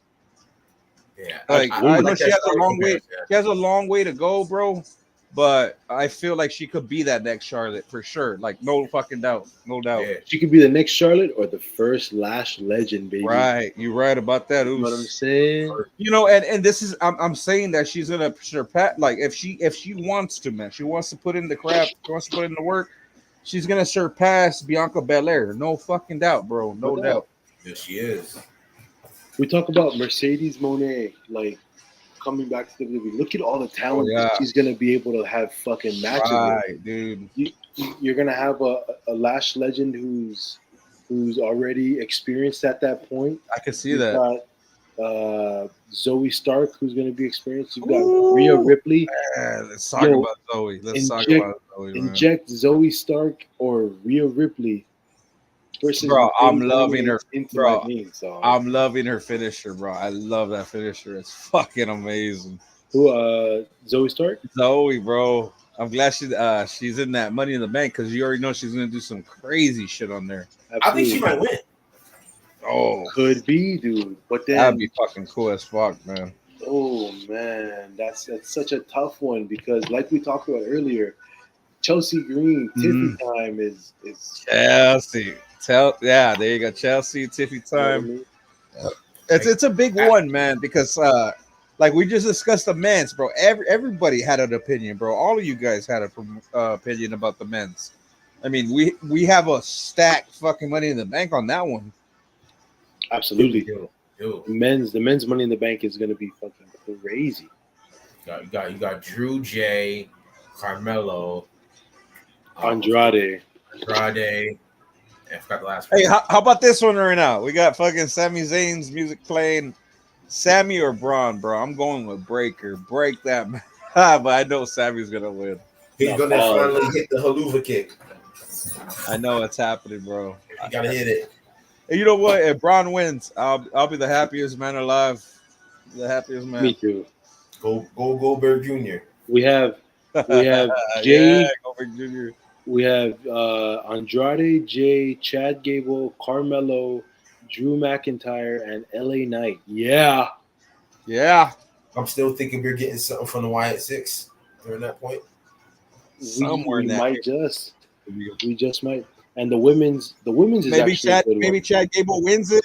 Maybe Chad Gable wins it, and the White Six comes out again. I mean, I don't know. The women's, we actually have a really good one. We have Chelsea Green, Zoe Stark, Naomi, Tiffy Time, Lyra Valkyria, and my personal favorite, Miss Io Sky. I don't give a fuck. That's what anybody nice. says. That's nice as fuck. I don't give a fuck what That's nobody nice. says. Io Sky. Bro, would you mind a second in a row? Would you mind 2 in a row with EO? I wouldn't. Yes. I wouldn't care. I wouldn't mind it. Redemption story.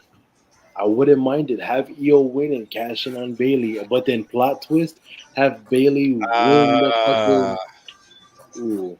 That's wild, man. I mean, we cooking up this Saturday, bro. Like, how do you want to do this, guys? Like, we got Friday SmackDown in Toronto. We got Money in the Bank in Toronto. We also got Heat Wave in Toronto.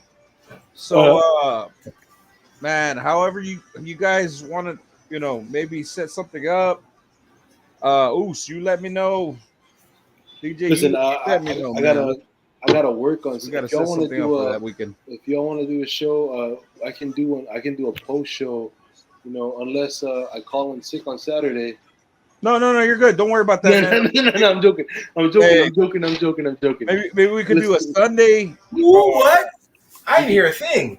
Hey, if you want to get off of work, man, we could do it, man. Let's go. Nah, I mean, we can do a Saturday night after Money in the Bank post show. We can do that, and then or as a matter of fact, you know what I mean. We can even do a live wire during right after Heat Wave. Heat Wave's on. Hey, that works. Hey, however it works for you. Hey, I just want to be in the same page with you guys. Word. So I mean, however it works for y'all guys, let me know. We'll set something up. We got the fucking group chat on the Instagram. And I just started the group chat on the text message, baby. Oh, let's get it, man. It's even better. It's faster, bigger, better connection. Like I'm saying, it's just it's an honor to fucking do this podcast with you guys, because leading up to this, it's something bigger, which is coming up, motherfucking Vegas, WrestleMania 41. WrestleMania 41. You guys ain't sleeping on that one. We're not.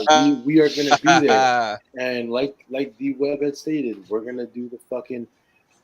As a matter of fact, I think both D Web and I are gonna be in Vegas this year too. I'm gonna be in Vegas in August. D Web's gonna be in Vegas October. And all three of us are gonna be in Vegas together. That's right. WrestleMania 41. WrestleMania 41. And the best part about it is we're gonna do the live fucking show, baby. Hey, we better be doing that whole train live. You know what I mean? Whoa. WNB at its finest, baby. I'm Well, hey! I gotta say, man, that was motherfucking Livewire episode 4.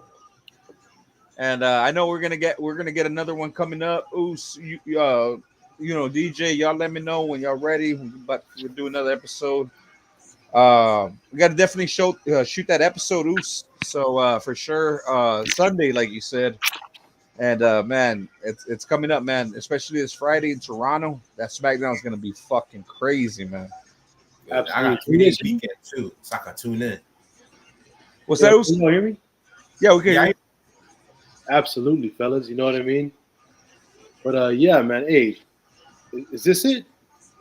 It's up to y'all. I don't know how y'all feeling. It's up to y'all. I'm still chilling. Oh, you still chilling? Okay. I mean, we could keep it going a little bit more. I don't know. You good, DJ? I'm with it. I'm here. All right, man. Let's go. Let's talk wrestling, bro. Like, what else do we have to talk about wrestling this week? Actually, I had some notes, bro. But yeah, I know D-Web, you had some notes you want to bring up and talk about. I did.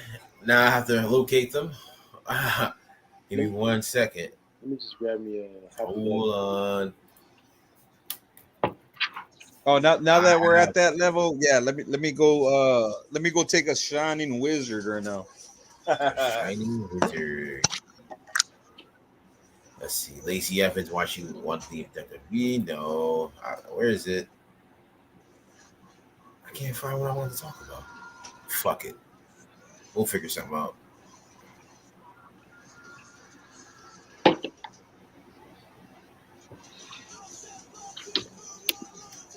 Do you think the Undertaker is really done? Do I think the Undertaker is really done? I don't think so, bro. I think he comes back in some capacity. Maybe I would like to see him as a manager. Yeah, I mean, we can see the Undertaker in so many aspects. As a manager, crazy though. That's crazy energy. Man, I think as a manager, I think that'll be a different look. See if we like it, or if we don't like it. The couple people I want to see at different capacities. Like Undertaker, I would like to see RVD help out, teach some people. You know what I'm saying? Well, RVD coming back as a manager would be crazy because I think he still kind of has attributes to be an active talent. You know what I mean? Yeah. I think that he still has the move sets and he still has so much to give back to the wrestling business as a fucking in-ring talent. But at the same time, like, we could see him as that manager role. We just have to put him with the right talent, bro. That's all it is. Because he is the elder statesman within that culture. So, again, it'd be good to see him in that capacity. It'd be good to see him in any capacity as a wrestling, involved with wrestling as it is. I think WWE just did like an A&E biography about him. And he's not even, bro. He's been recently wrestling with AEW, which is crazy. A lot of contracted AEW talent are still appearing on WWE TV. They just did Mark Henry, who at the time was still signed to AEW, did an A&E biography. And then you have right now RVD had a documentary, bro. He was pulled off of the Philly card, the Philly WrestleMania card, because of his alliances with AEW. So it's. You know what I mean? It's good to see. It's refreshing. When I met RVD in Philly during that ECW show, he was one of the nicest fucking guys, bro. Hands down. The fucking the ECW world title belt that he has, heavy as shit. Pause. But it's crazy. You know what I mean? I want to see RVD back in WWE. Yeah, I would love to see him. I love to see RVD back. Like I said, some of the elder statesmen. Like I would like to see Stone Cold back in some capacity. Not always wrestling, but when I would like to see that. Like, I would love to see that too, man. I mean, this helps make some other guys great. You know. He had the opportunity at WrestleMania. I mean, I thought he was going to come out. Yeah, I think it's always good. But the Undertaker, it's a good consolation prize. It's a good consolation prize. But in the vivacious, famous words of Hulk Hogan, it doesn't work for me, brother. You know what I mean? Like, It was what it was. Sad to say, we could have had Stone Cold at WrestleMania 40, but 41. You know what I mean? It's going to be a big mania in Las Vegas. We don't know. I'm banking on Roman versus Rock, and I'm banking that Rock beats Roman. Yeah, I'm banking on it. But you know what, Oos? Just from your predictions from this new foreign bloodline, how do you see Roman and The Rock going into WrestleMania? Because now it's a little uh It's a little shaky. more tougher to put that to one together if you think about it. If we can book it right, if we can really if we can grasp the gravity of how this storyline is going, we could go in the direction of where Roman has his version of the bloodline going against Solo's version. And let's say ultimately at the Royal Rumble, Rock is revealed as the actual tribal chief of Solo's new bloodline. Sets up maybe some type of civil war versus the bloodline, and then we get Rock versus Roman at Mania. It's going to be crazy, but if we can book it that way, I feel like it's going to draw more attendance, more eyes. Or are you right, Oos? I like what you said right there. Or it could be like where he doesn't even acknowledge Solo, where he just ends up being the final boss eventually. You know what I mean? He's just like you got to book it the way that Rock is the final boss, bro. There's no way. Yeah, you know what I mean? Like, to go ahead. You know what? Yeah, you're right. Like, it doesn't necessarily have to be like where Solo is in charge, or like, of course he's taking over the bloodline, but at the same time, like, The Rock is the final boss, so whatever he says goes. I like that part, regardless of a tribal chief or not. Yeah, and I just feel like The Rock's gonna be a heel no matter what, because this final boss, it doesn't work with being a face. It does not work at all being a face. Yeah, you're right. I mean, to be the final boss in any video game is usually the bad character. So you have to fit that bill with that. If you go with the final boss, you're right. Gotta be a dickhead. Sorry. Yeah. No, you're right, DJ, because you understand that one. And it just goes, and he even admits it, like that. I can't wait to watch that WrestleMania 40, the behind the scenes. The Rock admits it. He says, I wouldn't be able to do all these things if I wasn't the final boss and the fucking bad guy and all that shit. It wouldn't have worked. Mm-mm. Like he actually. Oos, I think you're muted.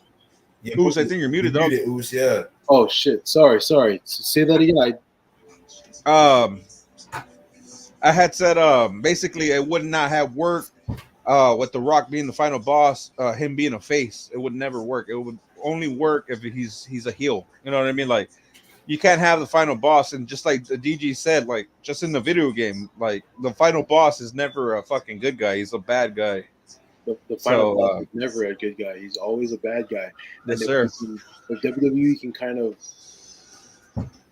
put The Rock as a centerpiece of this storyline and go ahead and build all the characters around it, everybody benefits. But the only thing is, The Rock cannot be the guy that reaps all the benefits. It cannot happen that way. But like we've seen in this last storyline of Rock and Roman as the family going against Cody Rhodes, even though The Rock was the centerpiece in many ways building up to this, arenas were sold out. Raw and SmackDown were sold out because of The Rock. Yeah. Oh yeah. To build Cody Rhodes to be this mega champion. If Cody didn't lose night one, tag teaming with Seth, this whole storyline wouldn't make sense. Cody needed to lose that match on night one and sit in the same position that he sat in after this fucking match right here. That's what made him what I'm talking about. Even better, man, because a lot of people gave up. Yeah, yes, sir. Let's move up on that fucking beautiful. At the end of this match, Cody sat in the ring, legs crossed, arms folded, while Roman was in the back holding up his title. If WWE didn't book it to where Cody lost the same exact way and reacted the same exact way, it wouldn't have made sense. Cody needed to lose night one. And being that The Rock was the one who was the main focal point of that first match, bro. But getting back to the main thing, if we put The Rock as the focal point of this entire storyline, him versus Roman, his bloodline versus Roman's bloodline, if we can just centerpiece The Rock again and kind of gravitate all the other talent around him, it's only going to benefit everybody. I want to see Solo be pushed to the moon. I want to see the Gorillas of Destiny be pushed to the moon. Mm-hmm. But more importantly, we know who the next in line is to be the next big Polynesian star. Fucking Jacob Fatu is only 32 years old. Yes, sir. Yes, sir. If I'm sitting here thinking, right? I'm sitting here thinking that Jacob is like in his. You're the one that you brought this to our attention. I didn't know who this man was until you fucking brought it to me. Bro, I agree. Dude is literally, in my opinion, and I'm gonna say it now, I'm gonna say it again. Jacob Fatu is the best, probably the top Samoan talent in the world today, and this is in a world where Roman Reigns is an active wrestler. The Rock is an active wrestler. Yeah, that big. Jimmy and Jay Uso is an active wrestler. Zilla Fatu, who I love, and is probably going to watch this podcast. I love him to death, but Jacob Fatu he's the prime rib in a world full of ribeye steaks. You know what I mean? Yeah, I like that. He's 32 years old. He's young, bro. Like, he has the potential to be the best. I honestly see him in the next year, maybe year and a half, holding a singles title. Maybe it'd be the IC title, being that it's SmackDown, the US title. But there's no doubt that he's gonna hold the WWE title, and it's gonna be taking it away from Solo. If I could book it my way, and I don't know if you guys agree or not, I'd have the Civil War happen. I'd have Jacob take over the new bloodline, kick Solo out. Solo joins the OG bloodline after apologizing or whatever. And we get Jacob versus Roman at one point with Jacob standing tall. Oh, now okay. Now I had to sit up for that one. You know what I'm saying? And I see that talent in him. I see it. We see it, bro. We see it. Oh my goodness. Jacob Fatu is going to be the face of WWE in the next 4 years. Bank on it, bro. I promise you. But you know what, man? I don't know if you guys remember this, but it was leading up to WrestleMania 30 where Triple H called this era, and he made it bold. This is back in 2014.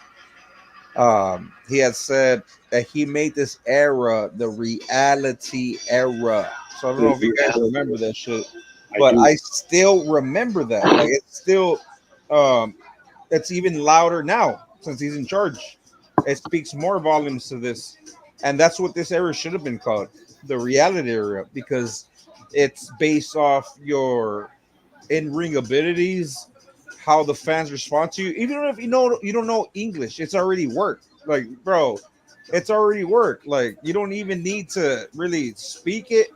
As long as you get that fucking reaction back from the crowd, you're selling merchandise, you're doing what you're supposed to do. You'll get to that level eventually.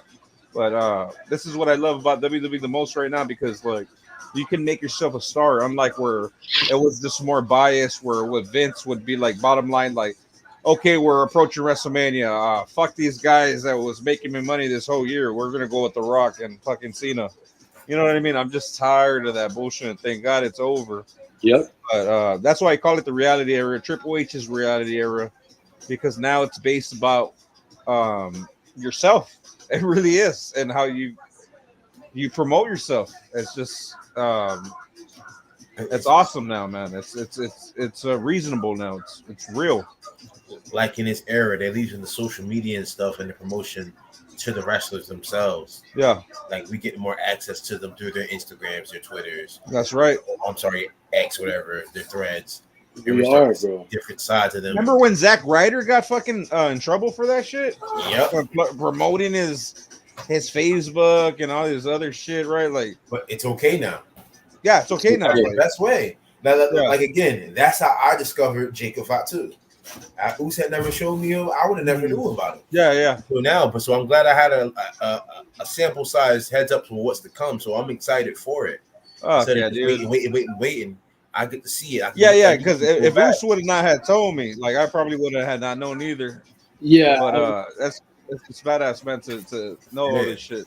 Fellas, I had to let y'all know, especially y'all too, man, that this dude Jacob Fatu is the fucking future, and not to also mention that he's also one of the nicest guys, bro. Me and my fiance, You said it, my boy. my fiance and I, we were just there as fans in Philly, just to be there. He took no fucking, none of that high road fucking, you know what I mean, high star status. Like, oh, I don't know you, bro. He's really nice, man. He's one of the most genuine guys that I've met. That's fucking cool, man. I think that That's dope. Jacob has the potential to be the guy, bro. He knows what it's like to have nothing, and now he's gonna know what it's like to have everything. So Jacob Fatu, I promise you, is gonna be the guy that's gonna take over WWE in the next 4 to 5 years, bro. Hey, man, I believe in that, bro. Absolutely. Especially with the work he's gonna put in. Briefcase season one day. Yes, sir. He's gonna be in briefcase season. Cause it is briefcase season, y'all. Hey, I'm liking that one, man. And speaking Let's about read the briefcase, card. speaking about a briefcase season, man, let's get it, man. Let's get into that card. Briefcase season, baby. Hold on, let me get the card. Hold on. You know what, man? I'm actually liking that. You're right, man. Briefcase season. No, go ahead, brother. Let me see, because I need to know. That's tight. That's tight right there, Briefcase man. season, man. Briefcase season. Now we're gonna have to make that thing now. Right. And a badass fucking spot match, Toronto, man. Let's go. Yeah. Word, Toronto. Briefcase season begins. First match is looking like Cody, Randy, and Kevin versus the Bloodline. How y'all feel about that? I think so. I think that'll be the first match right there. Ooh, I'm excited, dog. I'm biting my nails because. And we still got SmackDown. Mm-hmm. If y'all know the Bullet Club and y'all know Tama Tonga, his OG finisher is the gun stun, which is a modified RKO. I want to see him hit it on Randy Orton. Just that'll be wild, right? That'll be dope. So who you think gonna win that match, Oos? I'm gonna be honest. I think I see I see the Bloodline winning it, and the only reason why is because Cody, Kevin, and Randy don't need to establish themselves. Hey, you know what? And Cody deserves a loss. Like I'm answering the same question as y'all right at this very moment too. You know what I see? Cody can suffer that loss, bro. What do you see? I think we're gonna see the heel turn between Randy and Kevin. That relationship is gonna be Randy and Kevin or Randy and Cody? No, Randy and Kevin. I think so. Because I know that y'all have seen it too. Randy's been eyeballing Cody's title every time. Cody, man. Yep. You know what I mean? That Trick Williams theme song is fire, by the way. Yes, it is. So the next match, that's your thoughts on that match? That's exactly my thoughts. What about you? Yeah, like I said, I'm thinking Bloodline wins, Jacob interference, or some type of miscommunication between Randy and Kevin and Cody. That's how it happens too. I like that. It's gonna be one of those. That's just my opinion on it. Like quickly. What do you think, Jasco? Bloodline winning 100%. Like just the way y'all discussed, I'm the same, man. We're on the same level. Yeah, Bloodline taking it, man. I don't see them winning at all. Yeah, yes, sir. I mean, come on, man. You think they're gonna win? That's why I said.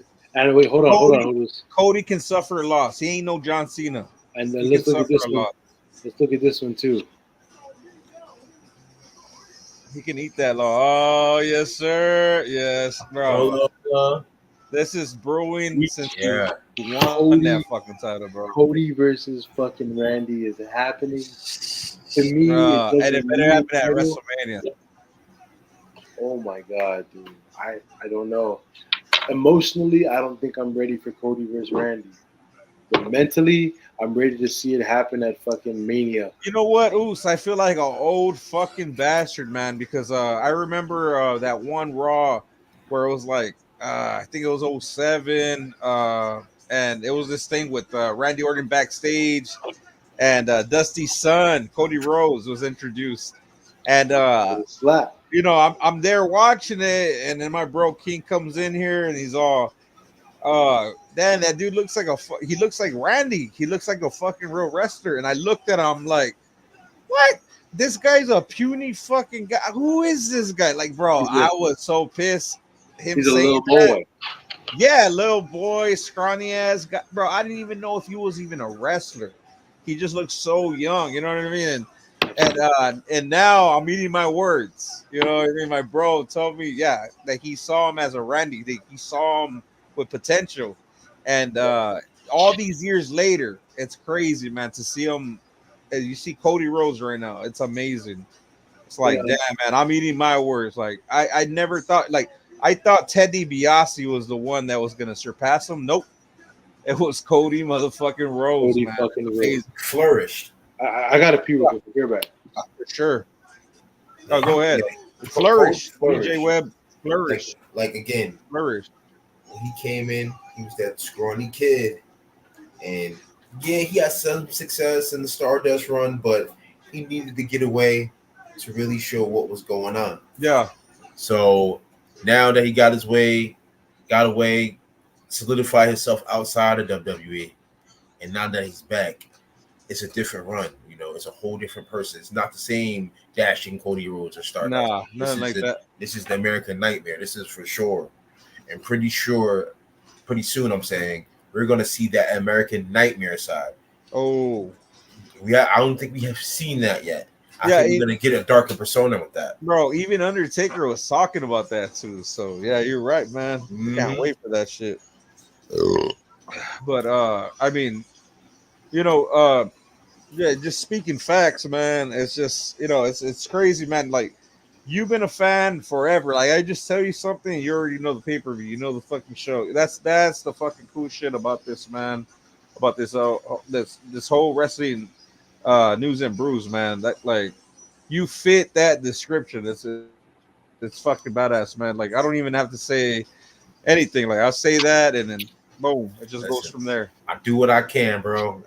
Trying to be a contributor to an already great platform, like I said before. So I'm just here, you know, have a good time with you guys, talk some shit and especially about something I love, which is wrestling. So, oh yeah, for sure. Boy, it's different, man. Like I said, I love the direction it's going. Hey, so what's going on right now with the Royal Rumble? Is actually going to be in Indianapolis this year, or?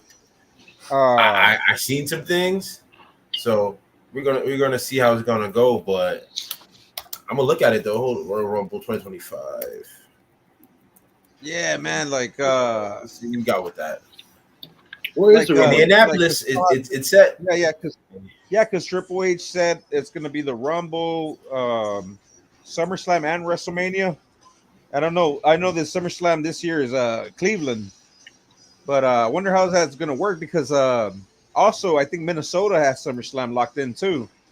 So yeah, a lot of people are confused with the timeline going into all these damn events, but I'm liking that, bro. It's the 2 nights. That's going to be fucking epic, man. Hold on, I got another update. Okay. This is probably the first time in history, J. Esco, maybe I can think of, and you correct me if I'm wrong. Royal Rumble 2025, February 1st. Different date. February 1st. Not January. February. January. I was tripping about that too. That's crazy. So are we getting PLE in January also? Another one? And does it say where it's going to be at? Yeah, it's saying the Rumble is in Indianapolis. Yes, it is. That's right. Yeah, there you go. Oil Stadium. Wow, man. So basically, Triple H is saying they're going to get a Rumble there. They're going to get a WrestleMania. They're going to get a SummerSlam. Okay, now that makes sense. That's fucking cool. All right. Hey, and whose song the most fitting right now that we got this guy's song playing right now? Who's that? Stone Cold. Damian Priest. Damian Priest. Listen. The bondage taker. The bondage taker. The BDSM taker. Oh my God. That's right. I got faith in Priest, man. I got big faith in Priest. I do. Hey, he looks like a main eventer, man. Yeah, he do. He got that. I ain't hating, man. I especially love the shit he did in NXT, man. Yeah. Dun, dun, dun, dun. I wish he still fucking could do that. But solo, yeah. My favorite was when he was in the truck, the bed of water with those chicks.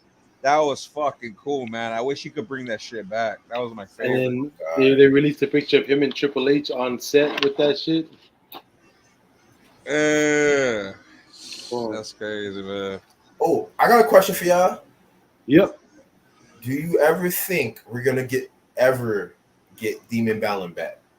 Demon Balor. Oh, for sure, man. Especially the whole thing that going with him and Damien, he's gonna snap, bro. Especially Damien, you know, he's already like this past Raw, bro. He called him out. He said, you mean yeah, this one? oh dog. I'm telling you, man. Is that Eddie Kingston in the back? Who is that, man? That's Triple H. What? Triple H in there in the cut. You know, it's like a rap video, bro. That's a hard ass picture right there. What word? The fuck? It's like a rap video. Like a thumbnail. You know what? No wonder Triple H has a lot of faith in that man, bro. Absolutely. That's fucking amazing. But you said Jay Esco that we're gonna see Demon Balor. What if we get that other side? You ever see Damian Priest's side? He got that dark side and that fiery side. Oh yeah, dude. What if he breaks something new out for that to match that? That's definitely gonna happen, man. But you know, how does that happen with you know, Finn Balor having the tag titles? You think they're gonna drop them titles soon and then eventually develop that fucking rivalry? I think so. They're gonna drop them. And did you see how fucking fucking Priest took a shot at Finn Balor? He was all, well, look at you. You're the same. Like, you're hating on me because I'm the world champion. Look at you. You fucking, you're a tag trap once again. But like taking it seemed like if that was the lowest shit, like the lowest title. You know what I mean? Like that part, I was just like, yeah, you already know Finn Balor's gonna snap, bro. Yeah, he's gonna snap. He's gonna be like 8 coup de grace like back to back. Yeah, it's brewing, bro. Like, to me, Judgment Day is dead. Like, it's been dead. It's just crumbling right before you see it. But I mean, who knows when Rhea comes back? Maybe she'll fucking reform it, make it better. But yeah, from what I'm seeing right now, man, it's crumbling. And I mean, like, Oos has some details about that. About Priest possibly disbanding from Judgment Day, but still being champ. I mean, let's see what happens. If McIntyre doesn't win it, we'll see. I want to see NXT Priest. You know what I mean? Yeah. I can't wait for that shit, man. NXT versus TNA. Definitely gonna happen. NXT TNA.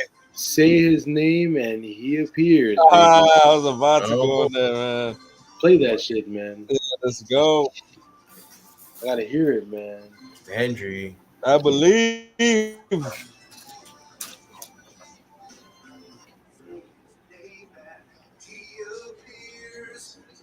believe in Joe Hendry.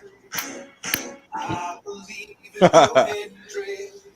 London and Paris, Tokyo, America, Scotland, and Canada, and Mexico. I believe in Joe Hendry. I believe in Joe Hendry.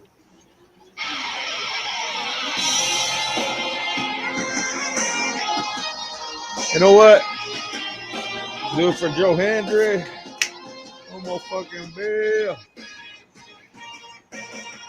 Send your hands from side to side to say, I believe in Jay Esco. I believe in DJ. Yo, okay. If we could create a faction, fellas, if we could create a faction, a 4-man faction from any stars, past and I like present, this one. I like this one. past and present, if we could create a 4-man faction, who would you make the members of that faction and what would the name be? I like this one.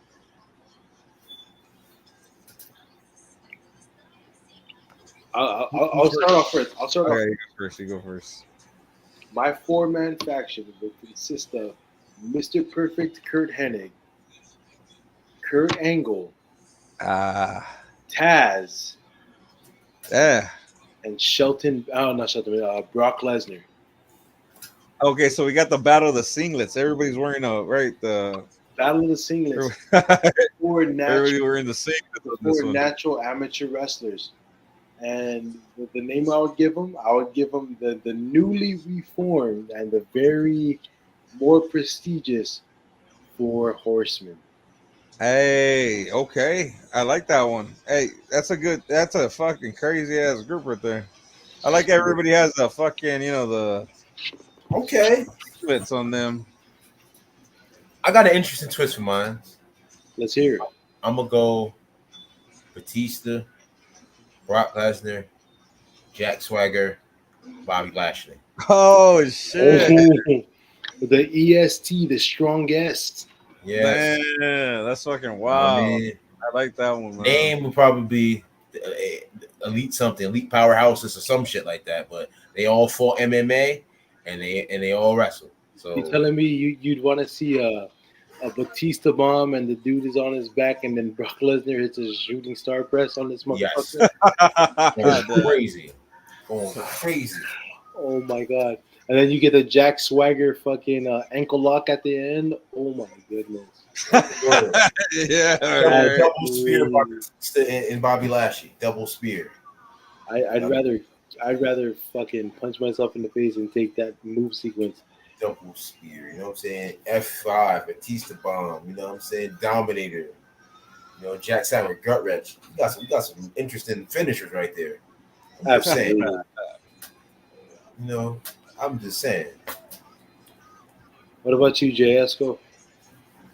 I think we're doing something like rated RKO style. So we're doing Randy Orton, we're doing Edge.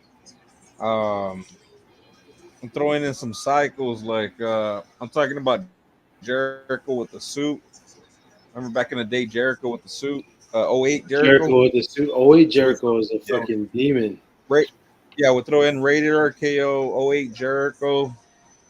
And let's see, we need another killer in there. I was just CM Punk. So we got rated RKO, Jericho, and we got CM Punk on that 4 mix. I don't know. To me, that's something I would go with 100%. Just because everybody is fucking cool with each other, everybody relates, and they some killers. You know what I mean? They some opportunists. You know what I mean? Like ultimate opportunists. All of them. You know, for sure. Opportunists. You know, I'm glad that you said. I'll call them the killers, man. I'll call them the killers, and that's a good one. Oos, I'm liking that one. That was a good, fucking nice, stable action right there. I like it. I think we should recreate that shit on that 2K on there. That's something. See who dominates. Oh, real quick, just to end this part, what woman would you add as your 5th?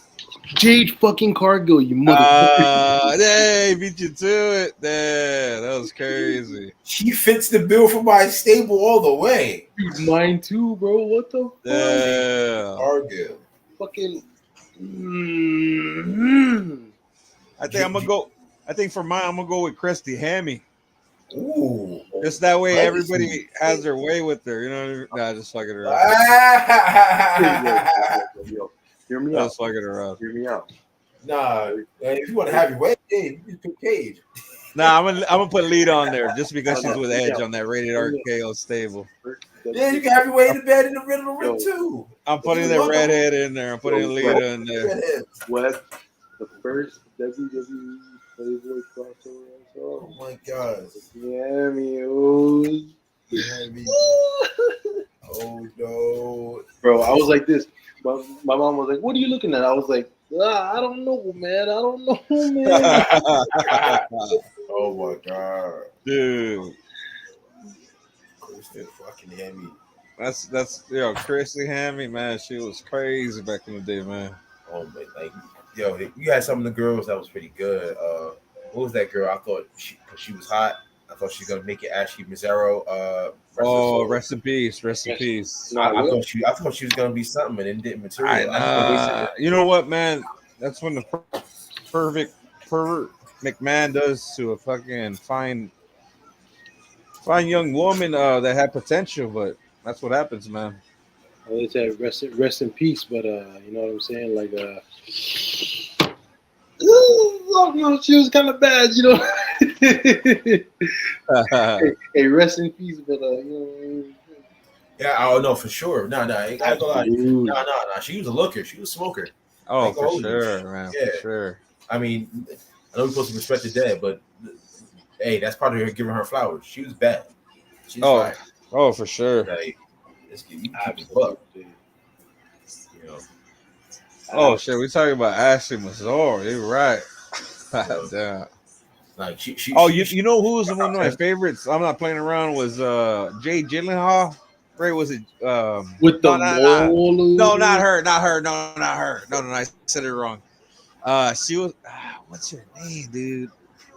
Like no one knew her. Oh, Joy Giovanni. Right? Was it Joy? Fucking Joy, bro. She was like an 04, 05 contestant on there.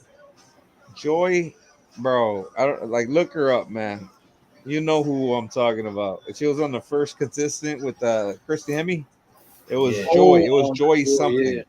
But she was on the angle with Big Show and Kurt Angle, that whole rivalry kind of thing. But oh my god, dude, she is fucking hot. Can y'all give me a second? I just gotta use the bathroom real quick. Oh yeah, go ahead. But remember, watch that Joy. Like we got better women now than we did before. Oh well, all those women back in the day didn't even wrestle for shit. They were just eye candy. We only had Sable and got down. Jacqueline got down. Ivory was another one. Ivory, Terry Runnels. Yeah, Terry Runnels. You know, those girls. That's before we got introduced to Tori Wilson's, your Trish Stratus's of the world, you know. China, of course. China was an anomaly. Lita. Yeah. Victoria. Gail Kim. Michelle McCool. Layla L. Oh my. Mickey James. Mickey James. She's so fine. She blows my mind. Hey, Mickey.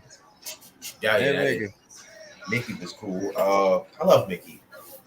She had talent in the ring. Like I said, Candice Michelle. Yeah, she was good. Yeah, she was. She had a long reign too, bro. Melina. So she got injured.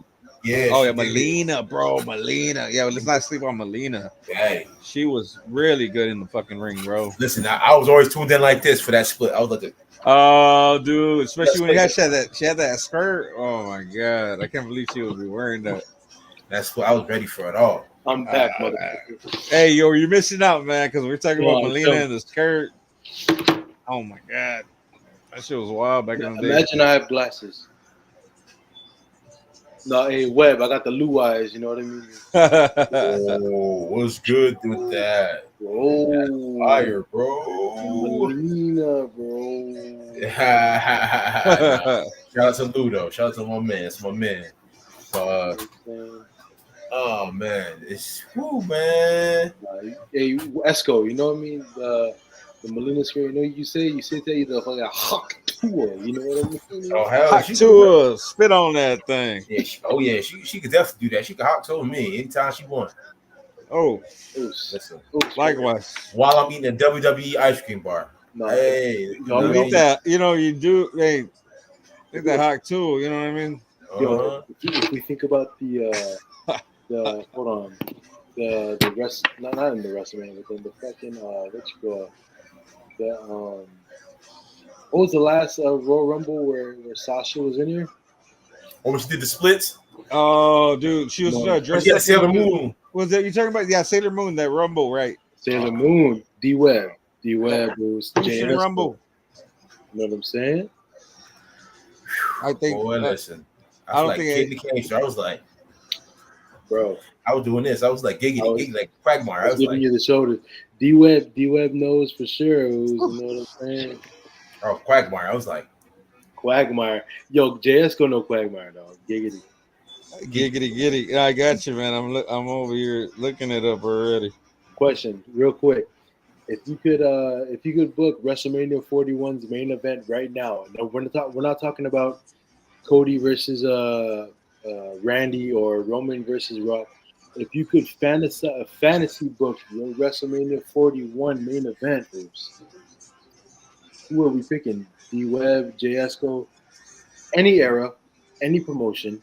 If we could just go ahead and book one match for that Las Vegas main event on night 2 that all three of us are going to be a part of and watch, who are we picking?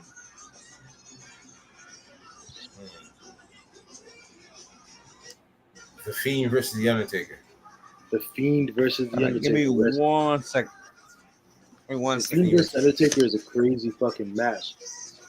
Hands down, if I could pick my main event, and you could disagree with me, D-Web, or you could agree with it, I don't know. My main event, and hands down, this is what it's going to be. It's going to be Farouk.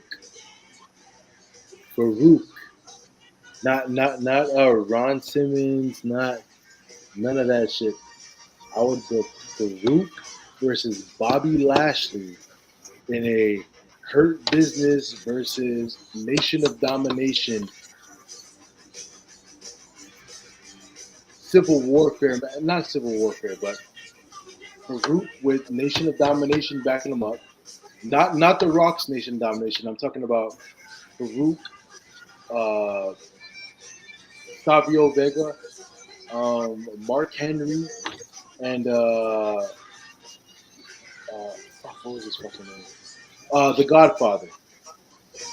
Those Kama Mustafa. Yeah, Kama Mustafa. Versus Bobby Lashley, the Street Profits, and Cedric Alexander, and Shelton Benjamin. I want Ahmed Johnson. I want Farouk versus fucking bitch. Farouk versus Bobby Lashley. Main event. It'll be tough. To me, at least, it'll be pretty tough. I would love it. Or I would get Rock Austin fucking part 4. It was Rock Austin part 4, dog. Nah, let's make it more interesting. Rock Austin, Triple H, Chris Jericho, Attitude Era, like a six-man Hell in a Cell type of joint.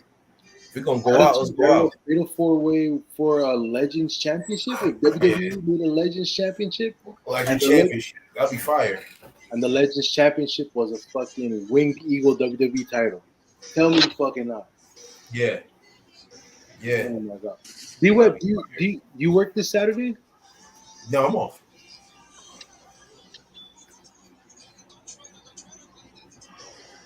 If I call in sick. Oh shit. My bad, folks. We gotta watch fucking Money in the Bank together, Oos. Okay. Oh man. We're watching the first one or something. It's okay, Oos. We're watching the first one. The first Haji.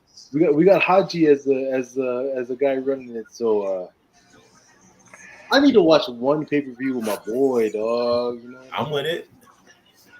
Go somewhere fire, you know. See if they got it on. Absolutely.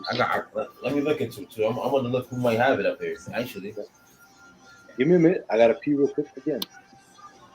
Yeah, one man pees, the other one. I really gotta pee. Like, not even gonna lie. No, I mean, see, I just took a piss too, so I got you, man.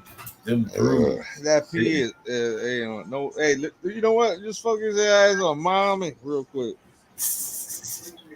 Oh yeah, I love mommy.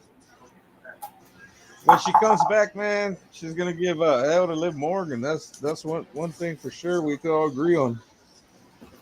What were y'all talking about? We were talking about as far as that group, or I think y'all were mentioning something like that, like a group or a rivalry or something like that.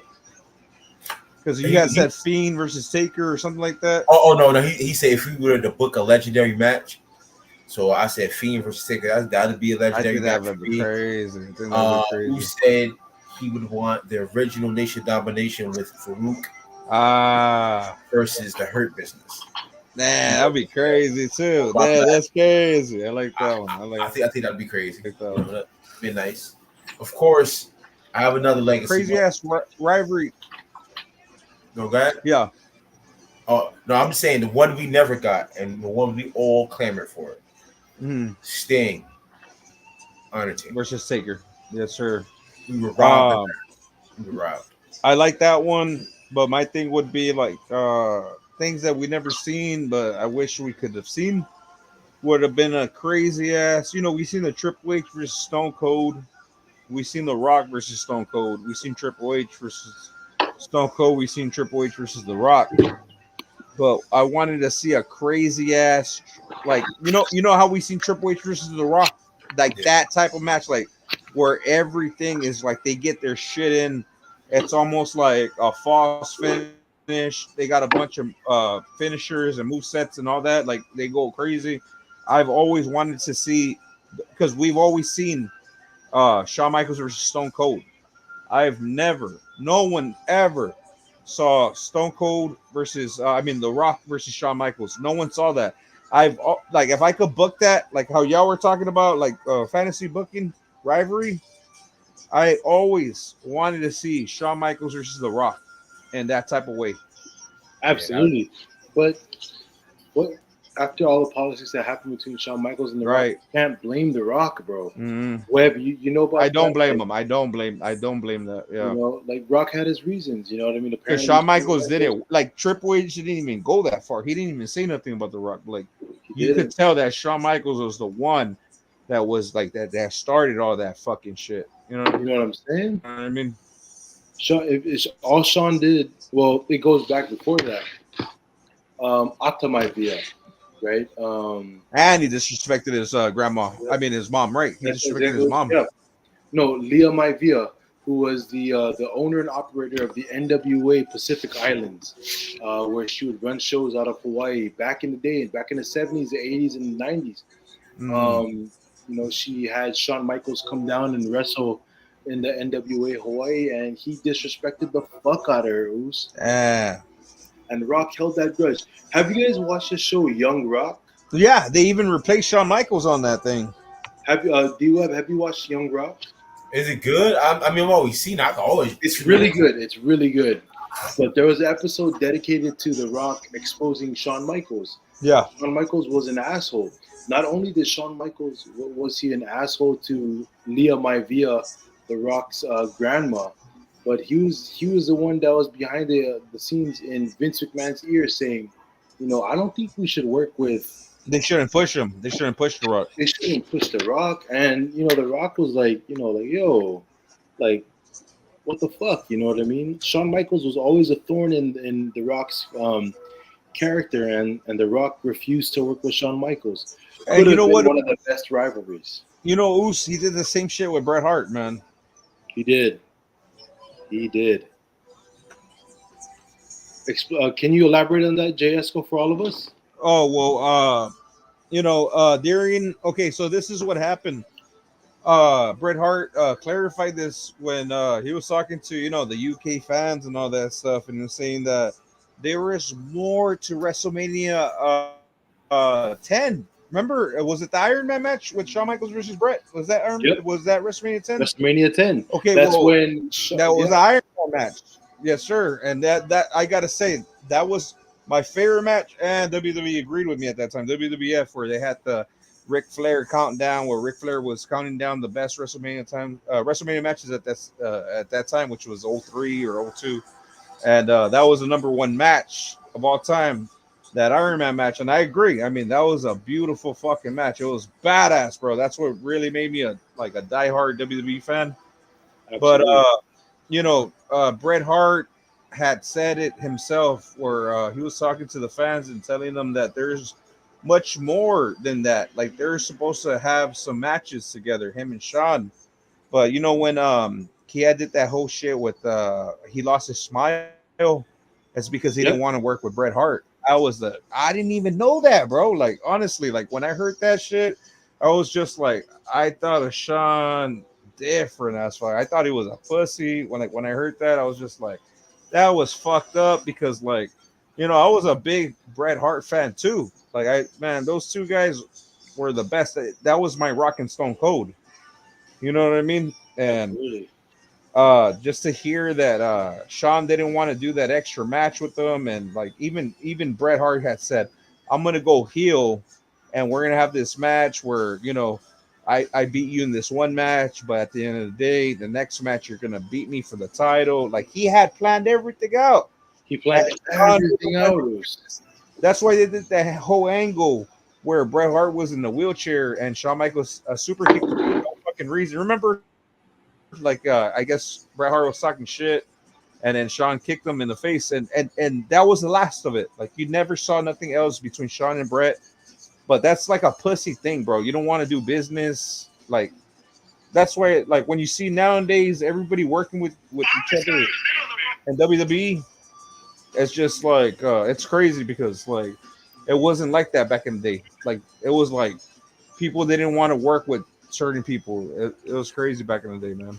It was crazy, bro, and the jealousy was there. Webb, you guys might know, like when you look at wrestling, the WWF back then, it was a cutthroat industry, bro. It was neck for neck. Pause. Yeah, I agree. Neck for neck. Pause. Not like that. Like neck. No, you're right. You're right. No, you're right. It was a cutthroat industry. You know what I mean? It was. The only way you're gonna make it to the top is if everybody else's legs got chopped, bro. Let's look at the angle with Taz. Taz came into WWE as an ECW monster. He was a wrestling machine. You know what I'm saying? He comes into WWE. That title of being a wrestling machine was already given to a guy who was the next big thing, Brock Lesnar, an amateur wrestler who also had the same background as Taz. So what do they do to Taz? He comes in, he gets cut, his feet cut off from under him. Now he's just a ring announcer, a commentary, sideshow act, bro. Back then, WWE, if you weren't at the top of your game, if you weren't at the top of the totem pole, you weren't shit, bro. Oh yeah, yeah. You know what I'm saying? Like I feel bad for a lot of them, bro. It is what it is, man. Nowadays, everybody's friendly. You got cancel culture. You got the woke culture. So if there's backstage drama, but you see what I mean? It was right, like Seth Rollins will work with anybody, and this person, will, you know what I mean? Absolutely. Like it's not how it was where back in the day where like The Rock would not work with Shawn, and Shawn wouldn't work with other people, and you know what I mean? It was just like politics back in the day. It's not like that no more, which is good. It's not that. Man, it was a struggle just to get a badass match out of somebody. It was. You know what I mean? But it's back to the times, the athleticism. People weren't as strong and big and fast as they were. Yeah, right. Exactly, D. It's of course it's different now. Like, and again, Shawn Michaels. Hearing this, I gotta dig into this because this kind of cut me to my core. Go ahead. No, yeah, okay. I'm like, I gotta dig into this. I gotta look because I'm like, this is my first knowledge of ever hearing this. So that's alarming to me. Now it's gonna make me look at HBK a little different. If Yeah. Well, I'm telling you, man, that it did make me look at him different. That's gonna make me look at him different, and I'm like, wow, like he acted like that. That's HBK. That's my God. Like, yeah, I don't know. Have you seen the video of him versus Vader when he stomped on Vader's neck because Vader kind of missed a spot? Yeah, Shawn back in the day was a fucking dickhead, bro. Mm-hmm. It was. You know what I mean? Especially all the pills that he was taking. No, not even just the drugs, pills, bro. Yo, Shawn and Marty Jannetty were fucking Pablo Escobar fucking fanatics, my boy. You know what I mean? Shawn even said. Oh yeah. Shawn even said on top of a documentary, like when he wrestled back in the day, you could get paid $50 in cash and the rest of your paycheck in cocaine. And Sean was, you know what I mean? Sean was doing key bumps in the handicap stall. You know what I mean? Sean was fucking snorting that Great White North, that Pablo Escobar, that Yayos. And you treatment. If you think of the blizzard treatment, he was skiing every night. And if you look at it, the way he used to sell some of them moves, he used to hit a beautiful fucking super kick and then sell that shit with a fall away pin. Oh yeah, you can't do that shit unless you're on cocaine. There was one. Hell of a drug. It is. It's a hell of a drug. Yeah, dude. I'm Rick James. Charlie Murphy. Charlie Murphy. Darkness. He said, what are the 5 fingers? Say to his face. Slap. Man, that was one. I mean, you know what I mean? It's just, it's just Tony Khan vibes right now. No, Tony Khan different. He's sniffing the cocaine that's mixed with fentanyl. You know what I mean? That's the kind of shit Tony Khan. He's on the. That's if you can look at my associated name right below, I am Tony Khan's cocaine plug. So you know what I mean. Let me know, man. I got $40 halves. I got $80 grams. Wow. I'll do a ball for $180 if you go ahead and throw that a Hawk Tua in it. You know what I mean.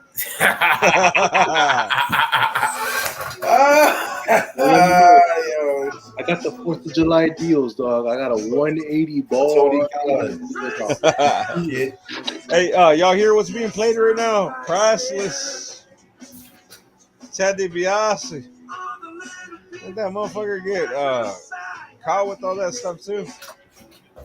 Yeah. Trying to steal money and stuff. Yeah. That's crazy, man. And he got some years on him too. That's nuts. Hawk Tua is crazy. Oh, Hawk Tua at his career. Damn, we went 2.5 today. Look at y'all. Oh man, today. I tried to end it an hour ago, but Us said it. Like, you know what? Let's go another hour. Fuck it. We did it. You know what I mean? Here, I'm glad we did it. Hey, we did that, man. We did that on the Livewire. Number 4. We gotta close the shit out the right way. Hey man. Okay, how are we doing that? Thank y'all for tuning in for Wrestling News and Brews. We missed episode 5.5 this last weekend because I was in Utah, but we got episode 5.5 this upcoming weekend for Money in the Bank. So make sure you motherfuckers tune in. This is Oos Juice, JS Gomain, DJ Webstar, your fucking 3-man triple threat fucking Wrestling News and Brews cast. Episode 4. Episode 4 of Livewire. Tune in this Saturday night on fucking Wrestling News and Brews, episode 55. Listen, 55. The most important number you motherfuckers are gonna fucking remember. 55, 55. Motherfuckers. That's right. Tune in. Take care. Spike your fucking hair and stay too fucking sweet. Let's get it. Hey. Cheers, guys. Another one.